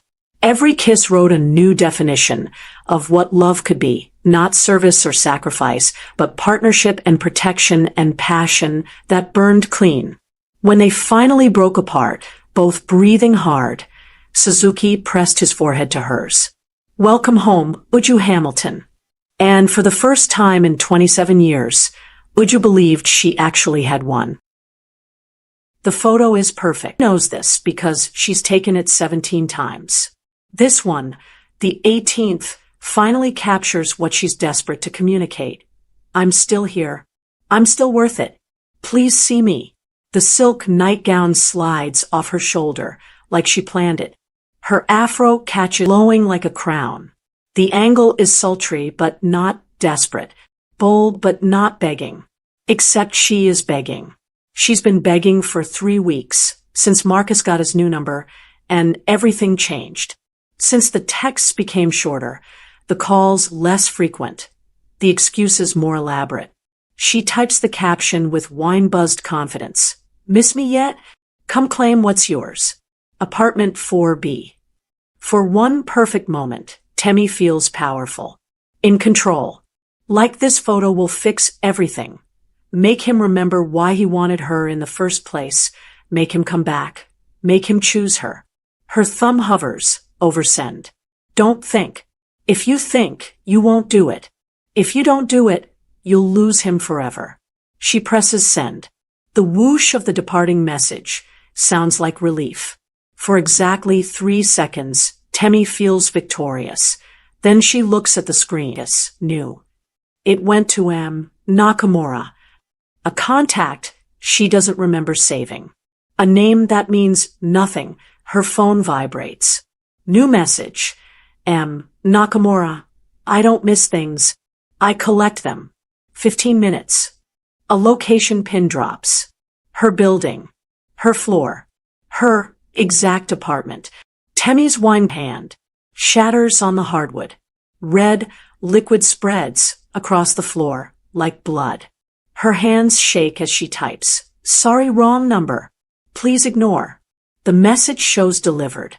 Then read. No response. She tries again. I'm so sorry. This was meant for someone else. Read. No response. No. Temmie is on her feet, pacing, her mind spinning through possibilities. A wrong number. Just a wrong number. People ignore wrong numbers all the time. She Googles Nakamura, New York. The results make her blood freeze. Forum post. Has anyone heard from Jake? He owed money to someone named Mura, and now he's just gone. Reddit thread. That restaurant on Bleecker that burned down last week? Owner wouldn't sell to some Korean guy. Nakamura, I think. Coincidence. Blog comment. My cousin witnessed something in Midtown. Men in suits, someone getting into a car they didn't want to get into. She heard the name Nakamura. She's too scared to talk to police. Ghost stories. Urban legends. The kind of name that makes people whisper and look over their shoulders. Temmie tries to call Marcus. Straight to voicemail. She texts him. Fingers flying. Who is Nakamura? The message shows read immediately. Marcus doesn't respond, but he saw it. He knows the name. And he's not warning me. The realization hits like a physical blow. Marcus knows who this is. And he's leaving her to face it alone. Temmie runs to the door. Double checks the deadbolt. Runs to the window. She's 4 stories up. No fire escape on this side. No way out except through the front door. She checks her phone. 8 minutes since the message. 15 minutes, he said. She could call the police. Tell them what? That she accidentally stranger. And now she's scared? They'd laugh. Tell her to lock her doors and stop drunk texting. She could run. Grab her keys. Her wallet. Flee into the Brooklyn night. A car door slams on the street below. Temmie rushes to the window. A black Mercedes is parked directly in front of her building. 3 men emerge, one in an expensive suit despite the late hour, 2 built like military contractors. The one in the suit looks up, directly at her window. Even from 4 stories up, even in the dim streetlight, Temmie can see his face is beautiful and terrifying.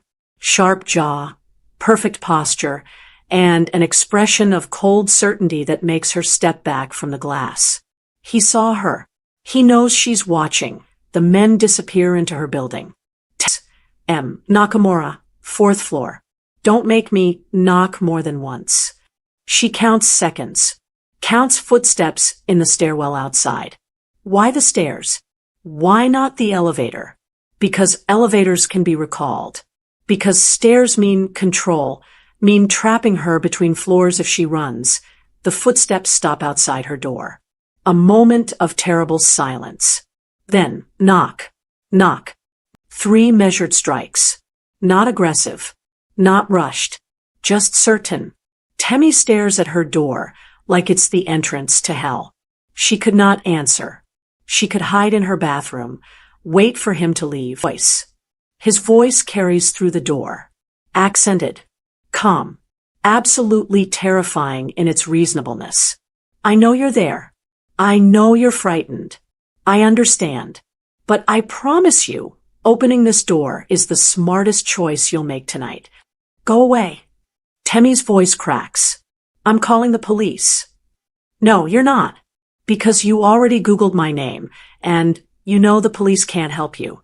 Because your boyfriend read your desperate text and didn't respond, which means he knows exactly who I am and chose to leave you unprotected. A pause. Tell me, Miss Du Bois, what kind of man does that to someone he claims to love? The words cut because they're true. Marcus saw her panic and did nothing. What do you want? Temmie calls through the door. To talk. About the photo you sent me. Or more specifically, about what your photo accidentally revealed. It was just a picture. It was an intelligence breach disguised as a sext. Kai's voice remains patient, almost kind. And now we need to discuss why your boyfriend has $50 million of my property, and whether you're complicit or merely catastrophically unlucky. 50 million. I don't know what you're talking about. Then open the door, and let's solve this mystery together. Or don't, and I'll assume you're part of the theft. Your choice. But choose quickly. I don't like to be kept waiting. Temmie's hand moves to the deadbolt. Some distant part of her brain screams that this is insane, that opening the door will get her killed, that she should climb out the window and pray the fall doesn't kill her first. But another part, the part that's been suffocating under Marcus's neglect, that sent that desperate photo in the first place, that's so tired of being small and scared and overlooked, that part wants to know the truth. Even if the truth kills her. If Marcus is part of it. If this story hits you, kindly hit the subscribe button and let us know where you are watching from. It really helps us know our audience, and we'll appreciate it. Temmie takes a breath, flips the bolt, opens the door, stands in her doorway like a bad decision, wrapped in a perfect suit. 15 minutes, he says, checking his watch. Actually, 14 minutes and 42 seconds. I'm early. He steps inside. The door closes behind him, and Temmie Du Bois's life as she knew it ends. The first thing Temmie notices, and hates herself for noticing, is that he's devastatingly attractive. Sharp jaw, perfect posture, and an aura of controlled danger that makes her pulse race for reasons that have nothing to do with fear. Or maybe everything to do with it. You sent me an invitation. Kai says, his English perfect, but his inflection strange, turning the innocuous word into something far more intimate. He produces his phone, showing her photo. I assume you know what this is. Temmie's face burns with humiliation. That was meant for. It's a mistake. I'm so sorry. Kai holds up one hand. Silence falls like a guillotine blade. He zooms into the mirror's reflection in her photo, enhancing the image until transaction codes appear on a laptop screen visible behind her. These codes belong to me. They were stolen 6 months ago, along with 50 million in merchandise. He turns the phone toward her. The location data embedded in this image leads to this building. Apartment 4B. Your boyfriend's apartment, I presume? Temmie's blood goes cold. How did you? 15 minutes to run his address, his background, his connections, your connections, and calculate the probability that you're an asset or a liability. Kai's smile doesn't reach his eyes. I'm still calculating. Start talking. Who is Marcus Reeves? Temmie starts with the truth. She barely knows Marcus, or thought she did. They've dated 9 months, but he's always been vague about his job. Import-export consulting was the answer to every question. As she talks, Kai circles her small apartment, examining everything. The Nigerian artwork on her walls, the stack of unpaid bills on her counter, the half-empty wine bottle.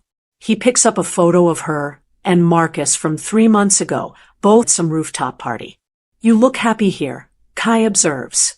But your body language says you're trying to convince yourself. His arm is around you, but he's angled toward the camera, not you. You're holding him tighter than he's holding you. The observation is surgical and accurate. Temmie feels exposed. What does that have to do with? Everything. You're desperate enough to send that photo because you're losing him. Desperate people make mistakes. His dark eyes find hers. This mistake might save your life. Or end it. We'll see. Are you going to kill me? The question comes out steadier than she feels. Kai considers this seriously. I haven't decided, but I am taking you to Marcus's apartment. You're going to help me understand what I'm walking into. And if I refuse? He steps closer. Temmie should back away, but she's frozen. He's tall enough that she has to tilt her head to maintain eye contact. Close, she can see a thin scar through his left eyebrow, smell the expensive cologne mixed with something darker. Gunpowder, maybe, or just the scent of danger itself.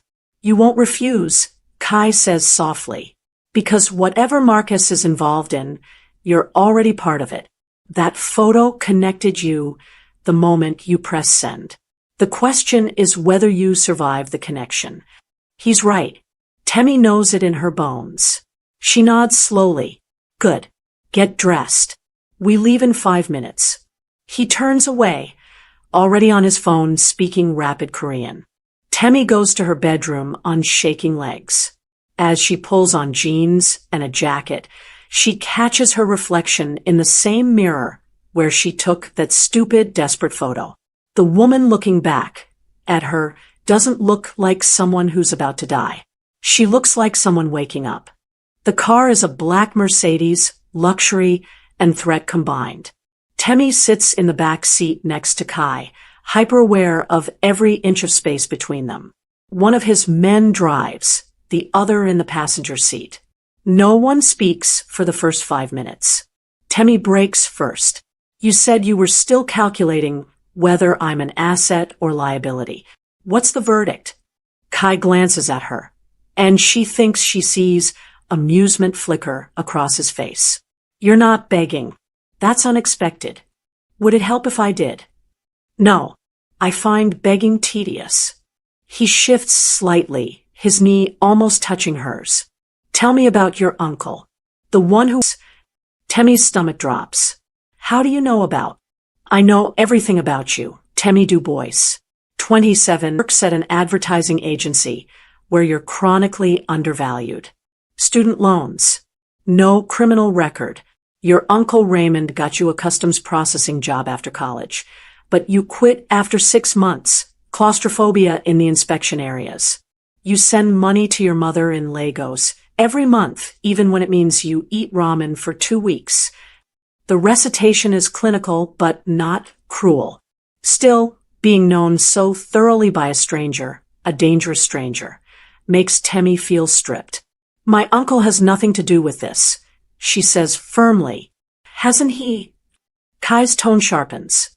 When did you last speak to him? Temmie thinks back. 5 days ago. He called to check in, asked about Marcus, said he was working overtime on some big shipment. The words die in her throat. Yes, Kai confirms. A shipment that never arrived at its intended destination. A shipment that was supposed to contain automotive parts, but actually contained something far more valuable. Your uncle processed it through customs. Then it vanished. My uncle wouldn't. Wouldn't he? For enough money. Or under enough threat. Kai's voice gentles slightly. I'm not saying he's guilty. I'm saying he's involved. And through him, Marcus found you. That's how infiltration works. Find the vulnerability. Exploit the connection. Temmie feels sick. So I was what? Research. Initially, yes. But somewhere along the way, you became useful in a different capacity. The question is, what capacity? They're crossing the bridge into Manhattan now. The skyline glittering ahead. Temmie should be terrified. She is terrified. But underneath it, something else stirs. Anger. 9 months of her life. 9 months of trying and hoping and believing in something that was never real. If what you're saying is true, Temmie says slowly, then Marcus has been lying to me since the beginning. Using me. Yes. And you think I should just help you? Trust you instead. Kai turns fully toward her now. In the dim car, his features are carved from shadow and streetlight. I'm not asking for trust. I'm asking for the truth. I don't need to lie to you. My power is obvious. But Marcus? He needed you compliant, believing, blind. Which of us is more dangerous to you? It's a fair question. Temmie holds his gaze. The honest monster or the lying man? You're saying I should pick the monster. I'm saying you already picked the liar. How did that work out? Something in Temmie snaps. Or maybe unlocks. She laughs, sharp and bitter. You know what? Fuck Marcus. You want to know what's in his apartment? I'll tell you everything I've seen. Every late-night phone call. Every weird visitor. Every time he told me not to touch something. Every single red flag I ignored because I wanted so badly to believe someone could love me. The admission hangs in the air. Temmie expects judgment, but Kai just nods, slowly. Desperation makes us blind, he says quietly. I understand that better than you think. Yeah, what are you desperate for? The question is bold, probably stupid. Kai's jaw tightens. For a long moment, he doesn't answer. Then, 6 months ago, I killed a man who betrayed my organization. It was necessary. Clean. I've done it dozens of times. He's not looking at her now, staring instead at the passing city. But this time, someone witnessed it. A woman on a subway platform. She was too far away to identify faces, but close enough to see what happened. Our eyes met for maybe 3 seconds. Temmie's breath catches. The subway.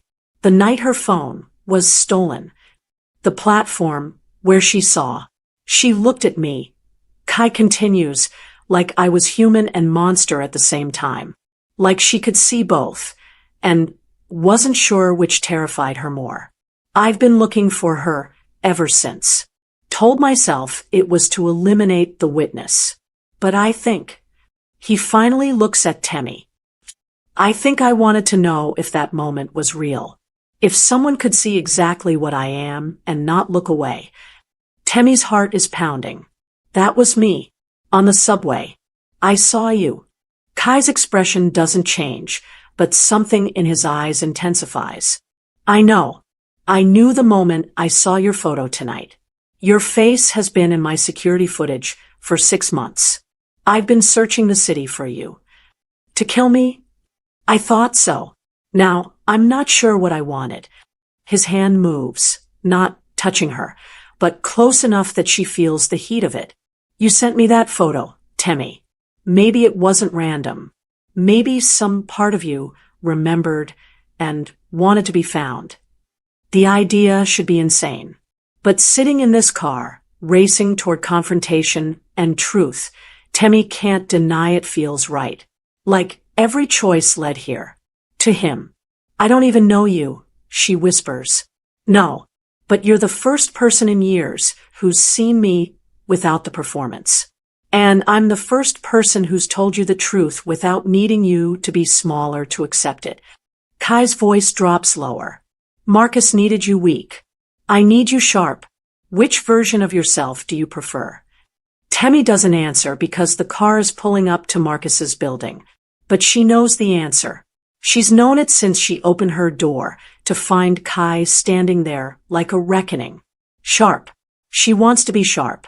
The elevator ride to Marcus's penthouse is silent. Temmie's key still works. Marcus gave her one last month, said he wanted her to feel like she had a place in his life. The memory tastes bitter now. The door swings open to reveal Marcus on the couch with 2 women, one Asian, elegantly dressed and currently pouring wine, one Latina in professional clothes who's clearly trying to leave but frozen by Temmie's entrance. For a moment, no one moves. Then Marcus sees who's behind Temmie. Fuck. The word is a prayer and a curse. He's scrambling off the couch, the women scattering. Temmie, get out. Don't. Kai's voice cuts through the chaos.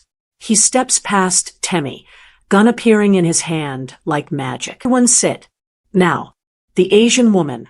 Young, beautiful, with a haunted look Temmie recognizes from her own mirror, screams and dives behind the couch. The Latina, Detective Chen, her badge now visible, reaches for her ankle holster, but Kai's gun is already trained on her. Slowly, Kai suggests, or don't, and I'll have one less complication. Marcus has gone completely still, hands visible, eyes calculating. He looks at Temmie with something almost like pity. I'm sorry you're here for this, baby. You were never supposed to. Don't call me that.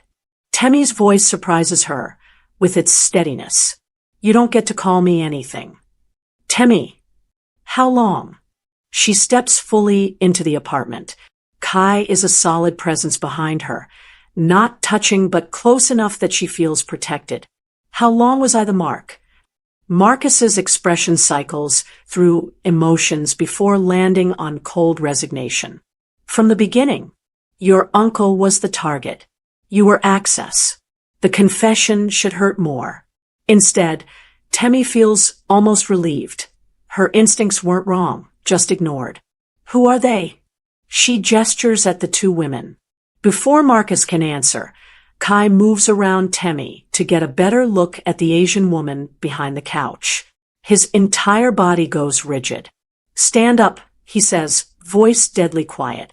She doesn't move. Kai fires around into the couch cushion. Just foam, not flesh, but the message is clear. She stands on shaking legs. Kai stares like he's seeing a ghost. His gun hand trembles. Sunmi. The woman's face crumples. Appa. Brother. Temmie watches Kai's controlled facade shatter. His sister. The one who died 3 years ago. Except she's here, alive, in Marcus's apartment, wearing expensive clothes and looking like she's been living well while her family mourned. The room erupts in explanations, accusations, revelations. Sunmi faked her death with Detective Chen's help. They're lovers. They planned to bring down both the Korean and Chinese syndicates from the inside. But Sunmi got addicted to the double life, the money, the power, the danger. She started stealing from both sides. Marcus was her connection to the Chinese Zhou family. You let our mother cry for 3 years. Kai's voice is hollow. Our father put a bounty on his own head believing he'd failed to protect you. You all failed me. Every day, I was forced to be your cleaner. Sunmi screams back. I disposed of bodies when I was 16. Appa, I washed blood out of your suits. And you want me to feel guilty for surviving. It's a family being torn apart in real time. Temmie should look away, but can't. She sees Kai's pain, raw and massive, and wants impossibly to comfort a man she met 2 hours ago. Then Marcus speaks, and everything gets worse. She was always meant to be the scapegoat. He's looking at Temmie now. Your uncle moved the shipment through customs. He's already dead, killed ago. When the cops find his body next week with evidence planted in his house, the trail leads to his desperate niece who needed money. You've got student loans, a dead-end job, no alibi for the relevant dates. Temmie can't breathe. My uncle is dead. Had to be. He knew too much. Marcus shrugs like he's discussing weather. You were supposed to die tonight too, collateral damage in a gang war. Sorry, baby. Business. The casual cruelty breaks something in Temmie. She makes a sound. Pain, rage, grief compressed into one syllable, and starts to lunge at Marcus. Kai catches her, pulls her back against his chest, arms wrapping around her like steel bands. She struggles, but he holds firm, speaking low in her ear. Not like this. He doesn't deserve your pain. He deserves nothing from you. He killed my uncle. I know, and we'll make him pay, but not in rage, in calculation. Kai's breath is warm against her temple. You're better than this, better than him. Temmie is shaking, crying, fury and grief warring in her chest. Kai doesn't let go, doesn't tell her to calm down or be quiet, just holds her while she breaks, his body a wall between her and Marcus. Detective Chen watches this with cool assessment. Touching. But we have a problem. The Zhou family knows you're here, Nakamura. They're 3 minutes out. As if on cue, gunfire erupts from the hallway. The door explodes inward. Chinese triad members pour through. A dozen armed men, led by Zhang Wei, the Zhou family enforcer. Kai shoves Temi behind him without thought, gun up, body positioned as a shield. In that moment, Temi understands. He's choosing her over his own safety. And somehow, in the middle of chaos, that matters more than anything. Zhang Wei surveys the room like a man at an art gallery, pleasantly surprised by the selection. His English is perfect, accent cultured. A family reunion, a police informant, and a lover's betrayal all in one space. Today really is my lucky day. His men fan out, covering everyone with military precision. Kai doesn't lower his gun, but he's calculating odds. Temi can see it in the minute shifts of his posture. Zhang, Kai acknowledges. Wasn't expecting Zhou to send his top man. Your sister's theft has become expensive. My father-in-law wants compensation. Zhang's eyes land on Sun Mi with predatory interest. 50 million in product, or equivalent value in blood. Doesn't work for me anymore, Kai says flatly. But she is still family. Still your responsibility. Zhang smiles. However, I'm a reasonable man. Return what was stolen, and everyone walks away. Almost everyone. His gaze slides to Marcus, who's gone pale. The rat dies regardless. I don't tolerate traitors in my pipeline. Marcus lunges for something hidden in the couch cushions. Temi sees it happening in slow motion, his hand emerging with a gun. Kai's shot is faster. Marcus's gun clatters to the floor, his hand bleeding. He screams, cradles the wound. No one moves without permission, Kai says, smoking. Zhang laughs, delighted. You always had the best reflexes. Pity we're on opposite sides. Are we? You want the stolen merchandise. So do I. Marcus here. Kai gestures with his gun, is the only one who knows where it is.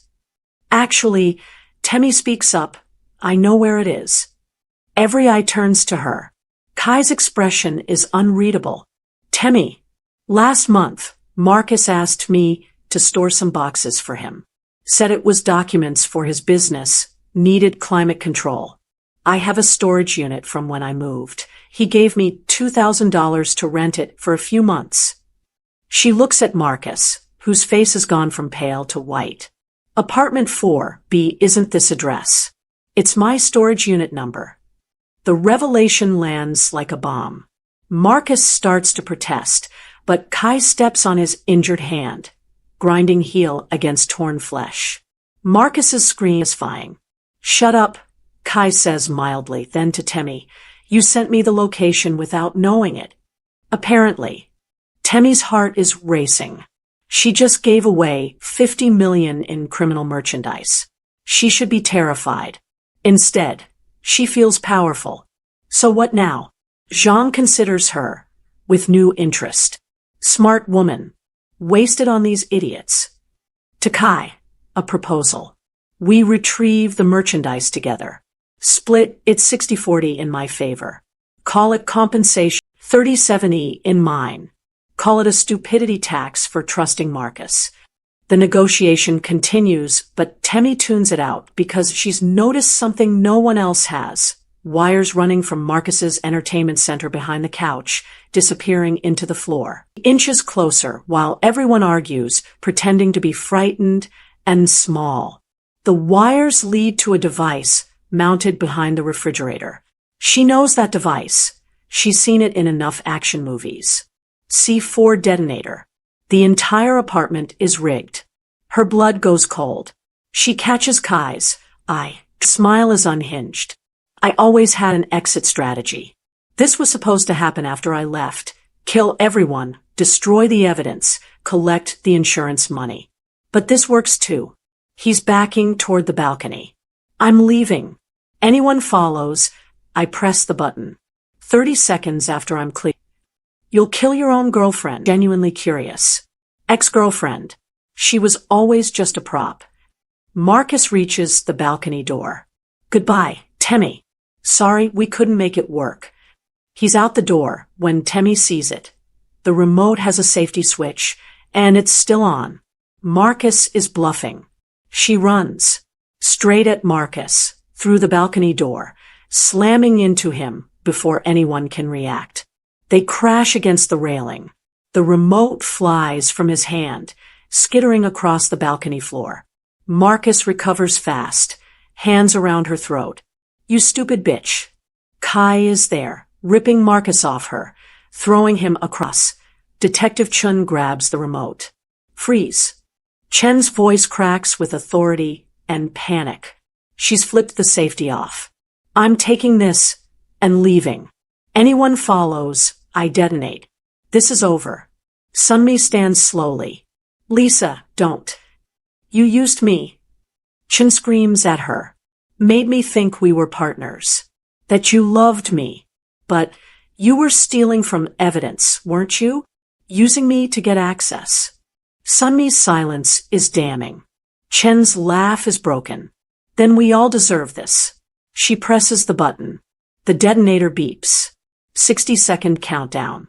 Red digital numbers appear on every device throughout the apartment. It's not just the apartment. It's the entire floor. For one heartbeat, no one moves. Then hell breaks loose. Zhang's men scatter toward exits. Detective Chun makes it 2 steps before Zhang shoots her. Can't have her escaping with knowledge of his operation. She goes down, still clutching the remote, blood spreading across expensive hardwood. 55 seconds. Kai grabs Temmie's hand. "We're leaving. Now."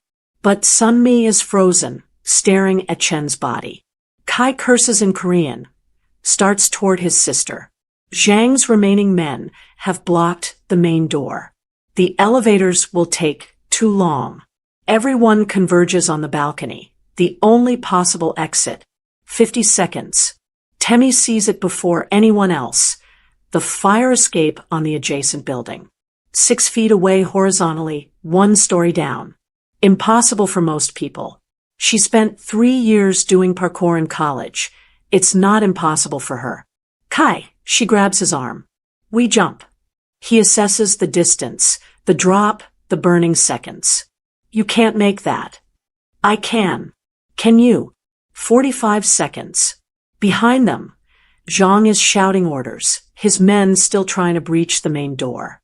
Sunmi is catatonic. Marcus has crawled to the far corner of the balcony, bleeding and broken. "If we stay, we die," Temmie says. "If we jump, maybe we die. Those are the options." Kai looks at her, really looks like he's trying to memorize her face. "If we survive this, I'm keeping you. No negotiation." Promises, promises. Temmie pulls off her jacket, better mobility, and climbs onto the railing. "Follow my line exactly." 40 seconds. She doesn't think. Thinking would mean fear, would mean failure. She jumps. Her trajectory is perfect. Her hands catch the fire escape railing, body slamming against metal. Pain flares, but her grip holds. She scrambles up, yelling for the others. "Sunmi, now." Kai is dragging his sister to the railing. She's fighting him, sobbing, wanting to stay with Chen's body. 35 seconds. "I'm not losing you again." Kai's roar cuts through her hysteria. He bodily lifts Sunmi and throws her across the gap. It's not graceful. She screams the whole way. But Temmie catches her, both of them crashing against the platform. 30 seconds. Zhang appears at the balcony edge, gun raised. He fires, once, twice, bullets sparking off the fire escape. Kai returns fire, driving Zhang back. 25 seconds. "Jump." Temmie screams. Kai looks back at the apartment one last time. At the family business that cost him his chance at normal life. For a moment, Temmie thinks he won't jump, that he'll choose death over dishonor, familiar pain over uncertain change. 20 seconds. Then his eyes find hers across the gap. And he jumps. His form is perfect, precise, controlled, lethal grace in motion. He clears the railing entirely, crashes into Temmie and Sunmi. They tumble down one level of the fire escape as 15 seconds. Marcus appears at the balcony edge. He's holding a gun salvaged from one of Zhang's fallen men. He aims at Kai's back. You took everything from me. Marcus screams. Temmie sees it happening, sees the trajectory, sees that Kai is focused on getting Sunmi to safety, and doesn't see the threat. 10 seconds. She moves without thought, launches herself at Kai, shoving him down. Marcus's shot goes wide, not wide, redirected.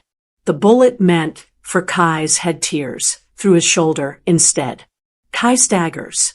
Blood blooms across his perfect suit. He's falling backward, momentum carrying him toward the edge of the platform. Temmie grabs him. They're both going over. 7 seconds. And they do. The fire escape rips free from the building, 3 stories of metal groaning and collapsing. They're in free fall, tangled together. And Temmie has time to think. At least I'm not dying desperate anymore. Then Kai's arms wrap around her.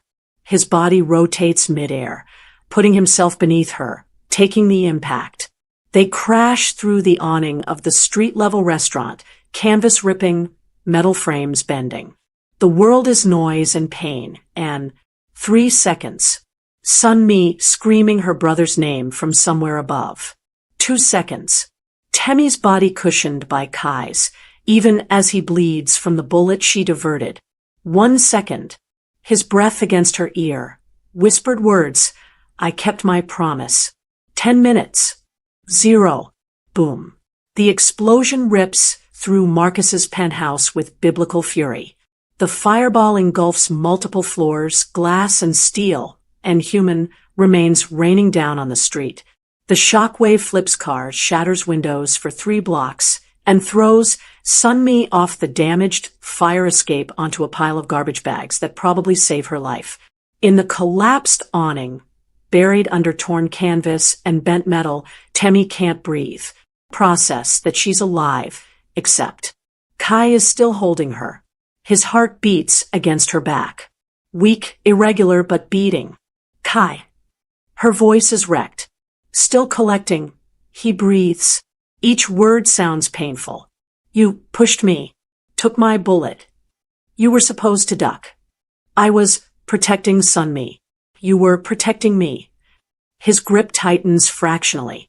No one has ever. Don't you dare die. Temmie twists in his arms, finally seeing his face. He's pale, blood soaking through his shoulder and side. Don't you fucking dare. You promised you were keeping me. Can't keep, if I'm dead. Exactly. So stay alive. Her hands press against his wounds, trying to stop the bleeding. Her tears fall on his face. Stay alive, and I'll choose you. But you have to stay. Sirens wail closer. Distant screams. The city responding to catastrophe. Above them burn. Kai's hand rises, trembling, bloody, to cup her face. You chose me when you jumped. When you pushed me. When you was soft, wondering. I've been looking for you for 6 months. Told myself it was to eliminate a witness. And now I know. Fate put you in my path. Twice. 3rd time. His eyes are fluttering closed. I'm keeping you, regardless of who objects. Including fate itself. Kai, stay with me. Always, he whispers. Then his hand falls away. Paramedics arrive moments later, pulling them from the wreckage. Temmie refuses to let go of Kai's hand, even as they load him into an ambulance. Even when FBI agents try to separate them. Even when they handcuff her to the gurney and read her rights. His blood is on her hands, her clothes, her skin. He took a bullet meant for her. Shielded her body with his own. Chose her over survival. No one in her life has ever chosen her that completely. She understands, in that moment, what love actually is. Not grand gesture or perfect words. Not even survival. It's choosing someone when choosing them might destroy you. And trust ambulance. As EMTs work frantically on Kai's wounds, Temmie leans close to his unconscious face. I'm keeping you too, she whispers. You arrogant, dangerous, impossible man. I'm keeping you.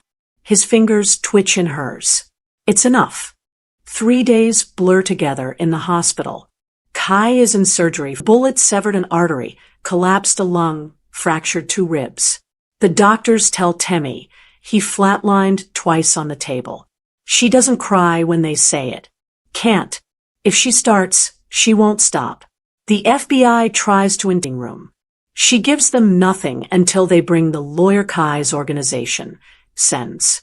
She doesn't ask how they knew to send one. Doesn't want to know. The lawyer, a severe woman named Park, tells her to cooperate fully. Tell them everything Marcus did. Everything you witnessed. You're the victim and the witness. Let them see that. So Temmie talks. For hours. She tells them about the photo sent in mistake, about being forced to Marcus's apartment, about discovering his betrayed uncle. And when they confirm his body was found in a Jersey warehouse, tortured and dead for 5 days, she does cry then. The FBI agent, a kind man named Rodriguez, slides tissues across the table and gives her time. When she's ready, she continues, tells them about the siege, the C4, the explosion. Leaves out the parts about Kai being anything other than another victim of Marcus's scheme. The lawyer nods approval. What about Nakamura? Rodriguez asks carefully of him. He saved my life, Temmie says simply. Multiple times. Whatever else he is, he's the reason I'm alive. Rodriguez studies her. He's a dangerous man, Ms. Du Bois. I know. He's under investigation for. I know, Temmie repeats. I know exactly what he is. It doesn't change what he did for me. Rodriguez exchanges glances with his partner. Finally, Marcus Reeves's laptop was recovered from the rubble. It contains extensive evidence of his criminal activities, including his role in your uncle's murder. You're cleared of any wrongdoing. We'll need you for testimony, but you're free to go. Temmie stands. Where is he? Kai. ICU. 3rd floor. But Ms. Du Bois, he's under federal watch. You can't. Way. The ICU nurse tries to stop her. Temmie gives her a look that makes the woman step back. Later, Temmie will be surprised by her own ferocity. Right now, she's pure will. Kai's room is guarded by 2 federal agents and 3 of his own men, a détente that speaks to complicated negotiations happening above her pay grade. Both sides let her pass without comment. Kai lies in the hospital bed, unconscious, machines beeping steady rhythms. Tubes and wires connect him to bags of fluid, monitors, devices she doesn't understand. His shoulder is bandaged heavily. His face is bruised, but still perfect, carved features that Temmie pulls a chair close to his bed and takes his hand. Hold. She can feel his pulse, weak but steady. I'm here, she says quietly. I'm not leaving, so you can stop being dramatic and wake up anytime. He doesn't respond. She didn't expect him to. She stays anyway. The nurses bring her food. She doesn't eat. The FBI agents change shifts, but stop trying to move her after Kai's lawyer arrives with documentation naming Temmie as his healthcare proxy. She doesn't know how Park made that happen. Doesn't ask. Sunmi visits on day 2. She looks haunted, thinner, paler, wearing clothes the Federal Witness Protection Program provided. She stands in the doorway, staring at her unconscious brother. You can come in, Temmie offers. Sunmi shakes her head. I don't deserve to. I let him think I was dead for 3 years. I stole from him. Her voice breaks. He took a bullet for you. He threw me across a building to save me. And I gave him nothing but pain. He loves you, Temmie says. Family doesn't stop being family just because it's complicated. He loves you too. Sunmi's smile is sad. Look at anyone the way he looked at you before he jumped. Like you were the only thing that mattered. Temmie's throat tightens. I barely know him. Time doesn't matter when it's real. Sunmi steps into the room, moves to the opposite side of the bed. She touches Kai's hand gently. Appa, I'm sorry. For everything. I hope you find what I couldn't. A way out that doesn't destroy you. She looks at Temmie. Take care of him. He's going to need someone who sees him clearly and loves him anyway. I will. Sunmi leaves. Temmie learns later she's being relocated to witness protection in another state, her testimony against the Zhou family her only redemption. On the third day, Kai's fever breaks. Temmie is half asleep in the chair, head resting on the bed near his hand, when she feels his fingers move. She jerks awake. His eyes are open, dark, alert, focused on her face. You stayed, he says. His voice is wrecked, raw from intubation. Of course I stayed. Temmie's trying not to cry, failing. You took a bullet for me. That buys you at least a few days of my company. Only a few days. I'm negotiating. Don't push your luck. His smile is weak but genuine. You saved Sunmi, pushed me out of the bullet's path. Held my hand in the ambulance. His grip tightens on her fingers. Thank you. You wrapped your body on mine while we fell. You shielded me from the explosion. Temmie's voice breaks. You flatlined twice in surgery. Do you know what that did to me?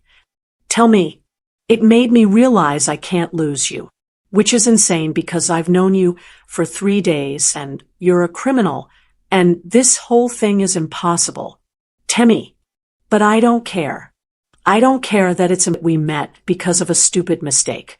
I don't care that you're dangerous and everything went to hell. You chose me. And Temmie. His hand cups her face, thumb wiping tears. Breathe. She breathes. In. Out. Steady. I've been waiting for you, Kai says quietly. Since the subway. Since that moment, when our eyes met, and you saw exactly what I was. I told myself I needed to eliminate you. But I've been in this business for 15 years. If I wanted you dead, you'd be dead. So what did you want? I wanted to know if you were real. If that moment was real. If someone could look at me, really see me, and not turn away. His dark eyes hold hers. You're real, Temmie. And I'm keeping you. If you'll let me. I'm keeping you too, she says. Even though you're impossible and dangerous, and you killed a man on a subway. His smile grows. What changed? 3 days ago, you were desperate for Marcus to love you. 3 days ago, I didn't know what love actually looks like. Temmie leans forward, careful of his injuries. Marcus needed me small and blind. You need me sharp and present. Marcus lied to make me compliant. You told me the truth even when it hurt. Marcus used me. You chose me. You chose me back. I did. I am. She's inches from his face now. Is that enough? Even though this is crazy. Especially because it's crazy. Kai's hand slides into her hair. Kiss me. Please. Temmie does. It's soft, careful of his injuries, but it's also the most certain thing she's ever felt. His lips are warm, his breath slightly ragged, and when he makes a small sound of contentment against her mouth, Temmie knows she's exactly where she belongs. When they break apart, he's smiling fully, the first real smile she's seen from him. What? She asks. You were worth the wait. 15 minutes? 6 months. But I'd have waited longer. His thumb traces her cheekbone. I love you. I know it's too fast and too much, and you probably think I'm delusional from painkillers. I love you too. The words come easily, naturally. You're not delusional. Or maybe we both are. But I don't care. Kai pulls her into another kiss, deeper this time. And Temmie forgets about the hospital, the FBI agents outside, the impossibility of their situation. Right now, there's only this, the dangerous man who loved her enough to bleed for her, and the choice she makes to love him back. On day 4, the FBI wants to move Kai to a secure facility. He's stable enough for transport, they say. He's also under investigation for racketeering, weapons trafficking, and conspiracy to commit murder. Rodriguez comes to deliver the news personally. He has the grace to look apologetic when he sees Temi still at Kai's bedside. "We appreciate your cooperation, Ms. Du Bois. But we need to take Mr. Nakamura into custody now." Kai, who's been mostly silent through his recovery, speaks for the first time in hours. "I'll cooperate fully. On one condition." Rodriguez's eyebrows rise. "You're not in a position to make demands." "Aren't I?" Kai's voice is still weak, but his eyes are sharp. "I have information on the Zhou family's entire North American operation. Names, locations, shipping routes, financial records. Enough to dismantle the organization from the inside. In exchange for immunity and her safety." Kai gestures to Temi. "She's under my protection. Any investigation into my activities will bypass her completely. Any attempt to use her against me will end negotiations immediately." "You're bargaining for your girlfriend." Rodriguez sounds almost amused. "I'm bargaining for the only person in this city who doesn't deserve the consequences of my choices."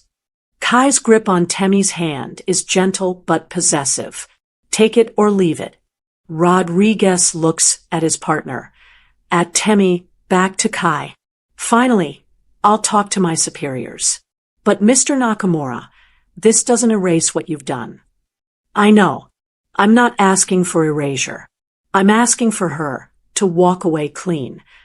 After Rodriguez leaves, Temi stares at Kai. "You just offered to betray your entire organization. For me." "Yes. They'll put a target on your back. Every rival, every former ally, everyone you've ever wronged will come for you." "Yes. Kai. I told you I was keeping you." His expression is serious. "That includes keeping you safe, even from the consequences of knowing me." Temi wants to argue, wants to say he's being ridiculous, sacrificing too much. But she understands now, this is what love looks like when Kai Nakamura does it. Total, ruthless, protective devotion. "Then I guess we're both in danger," she says finally, "because I'm not going anywhere." "That's a terrible decision." "Probably. But I sent you that photo.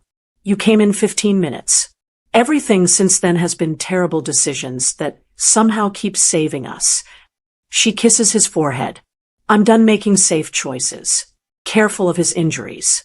You know what happens next, right? I'll cooperate with the FBI. The Zhou family will want revenge.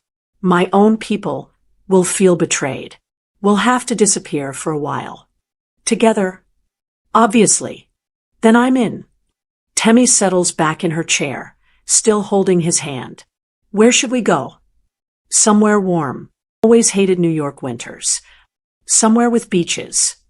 Somewhere with decent Wi-Fi, so I can run my legitimate businesses." "You're going legal." "Semi-legal. I'm not a saint, Temi." He grins. "But I can be better than I was. For you. Don't be better for me. Be better for yourself. I love you as you are." Kai stares at her like she's spoken in tongues. "No one has ever said that to me." "Then everyone else was an idiot." Temi leans in, whispers against his lips, "I love the monster and the man. All of you. Deal with it." His kiss tastes like laughter and relief and promise. 2 weeks later, Kai is discharged into FBI custody, which lasts approximately 6 hours before his lawyer, 3 federal judges, and as Senator Temi didn't know he had connections with secure his release pending testimony. He leaves the federal building in a suit that probably costs more than her rent, shoulders still bandaged, but standing tall. Temi is waiting outside. Their eyes meet across the courthouse steps. Kai crosses to her, without hesitation, pulls her into his arms, careful of his injury, and kisses her like he's been drowning, and she's air. Ready, he asks apart. For what? Disappearing. Starting over. Being impossibly happy while the world tries to kill us. Temmie laughs. That's the most romantic thing anyone's ever said to me. I know. I'm amazing. They have 2 bags each. Everything they need packed by Kai's people. A car waits at the curb, engine running. The driver doesn't look at them. Where are we going? Temmie asks as they drive away from the only life she's ever known. Portugal first. I have a house there. Then we'll see. Kai's arm is around her shoulders, holding her close. Are you scared? Terrified. But also, Temmie searches for words. More alive than I've ever been. Does that make sense? Perfect sense. He kisses her temple. Thank you. For what? For sending that photo. For being terrible at saving contacts. For being exactly where fate needed you to be, so I could find you. Temmie tilts her face up to his. Thank you for coming in 15 minutes. For choosing me over everything. For loving me recklessly. Always, Kai promises. I love you, Temmie Dubois. Desperately, impossibly, probably unhealthily. Kai Nakamura. Completely, recklessly, definitely, insanely. They kiss while the car carries them toward the airport, toward Portugal, toward a future that shouldn't exist, but somehow does. The photo. The villa in Lagos sits on a cliff overlooking the Atlantic. White walls, blue trim, bougainvillea climbing the exterior. It's beautiful and remote, and there's Temmie wakes to sunlight streaming through open windows and Kai's arm heavy across her waist. 6 months of this, mornings together, coffee on the terrace, him working remotely while she builds her own consulting business. Turns out surviving a mafia war makes for excellent crisis management credentials. 6 months of learning each other. His nightmares. Her grief for her uncle. The way he makes coffee, too strong. The way she sprawls across the bed, he pretends to hate it but pulls her closer. His occasional late-night calls in Korean that she doesn't ask about. Her monthly donations to her mother that he secretly doubles. 6 months of building a life from impossible beginnings. She slides out of bed carefully, not wanting to wake him. He's beautiful in sleep, face soft, guard down, just a man instead of the architect. She's him for a moment, still amazed that he's hers. In the kitchen, she makes coffee his way and checks her phone. An email from Sunmi, now settled somewhere in Montana with a new name and a small bakery. She sounds happy.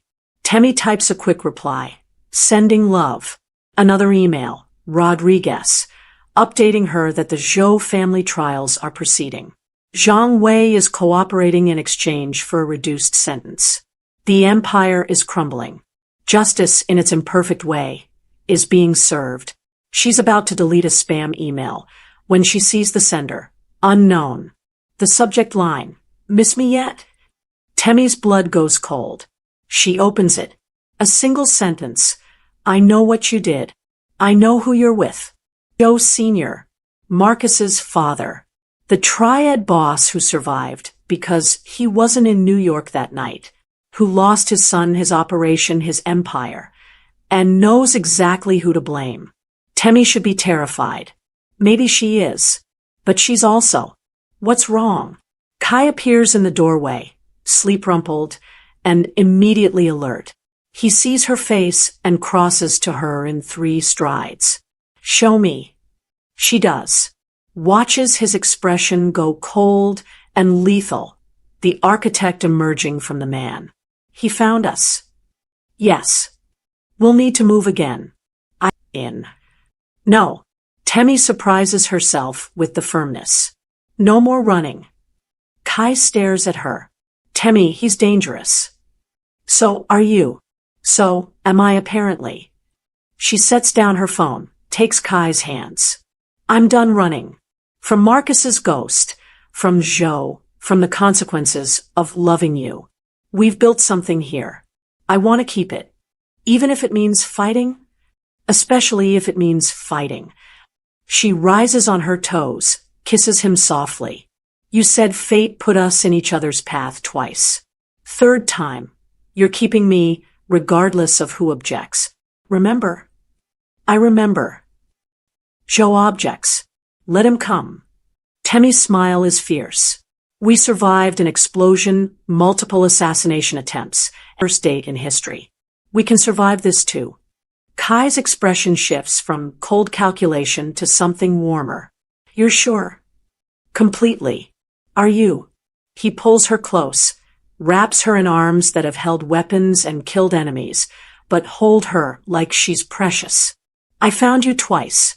Third time, I'm keeping you regardless of who objects, including your enemies, my enemies, and fate itself. So we're doing this, standing our ground. We sent each other photos while bombs exploded. Kai's grin is dangerous and delighted. Dangerous is our love language. Temmie laughs, kisses him deeply. When they break apart, she's already opening her camera app. What are you doing? Making a statement. She positions them both in frame. The morning light perfect, their faces visible, the villa in the background. They look happy together. She takes the photo, studies it. They're both smiling, her in his arms, his expression possessive and protective, both of them radiating the kind of happiness that only comes from surviving hell together. She texts it to her own number first, with caption, claimed, both of us. Then, before she can overthink it, she copies the image and sends it as a reply to Zhou's threat. New caption, come collect us. We'll be waiting. Kai reads over her shoulder, genuinely laughs, the sound filling their kitchen. You just declared war on a triad boss via provocative photo. Again. Third time's a charm? You're insane. You love me. Desperately. He kisses her until she threats and danger, and everything except the feel of him against her. When he pulls back, his eyes are serious. Whatever happens, we face it together.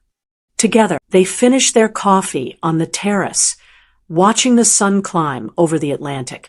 Somewhere in Asia, Zhou Sr. is receiving her message and probably mobilizing his resources. Somewhere in Montana, Sunmi is baking bread and trying to forget. Somewhere in New York, and trying to understand how two people from completely different worlds became inseparable. But here, now, in this villa on a Portuguese cliff, Temmie and Kai are simply together.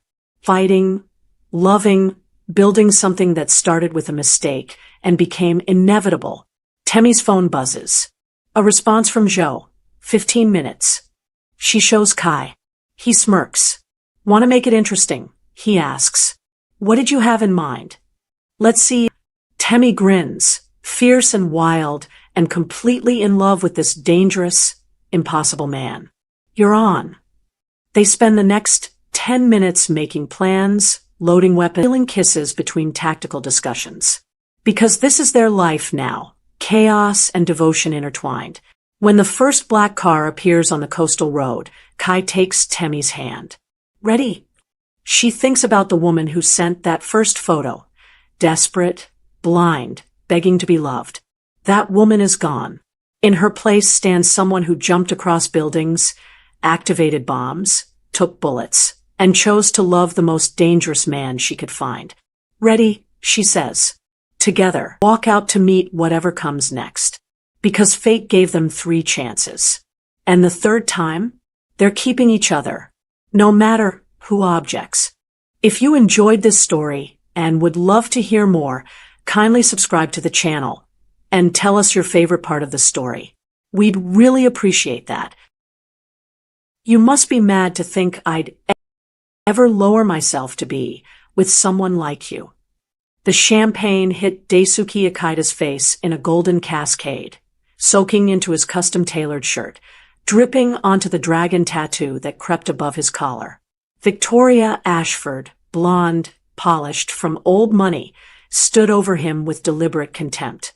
59 dates, she continued, her voice cutting through the Christmas music.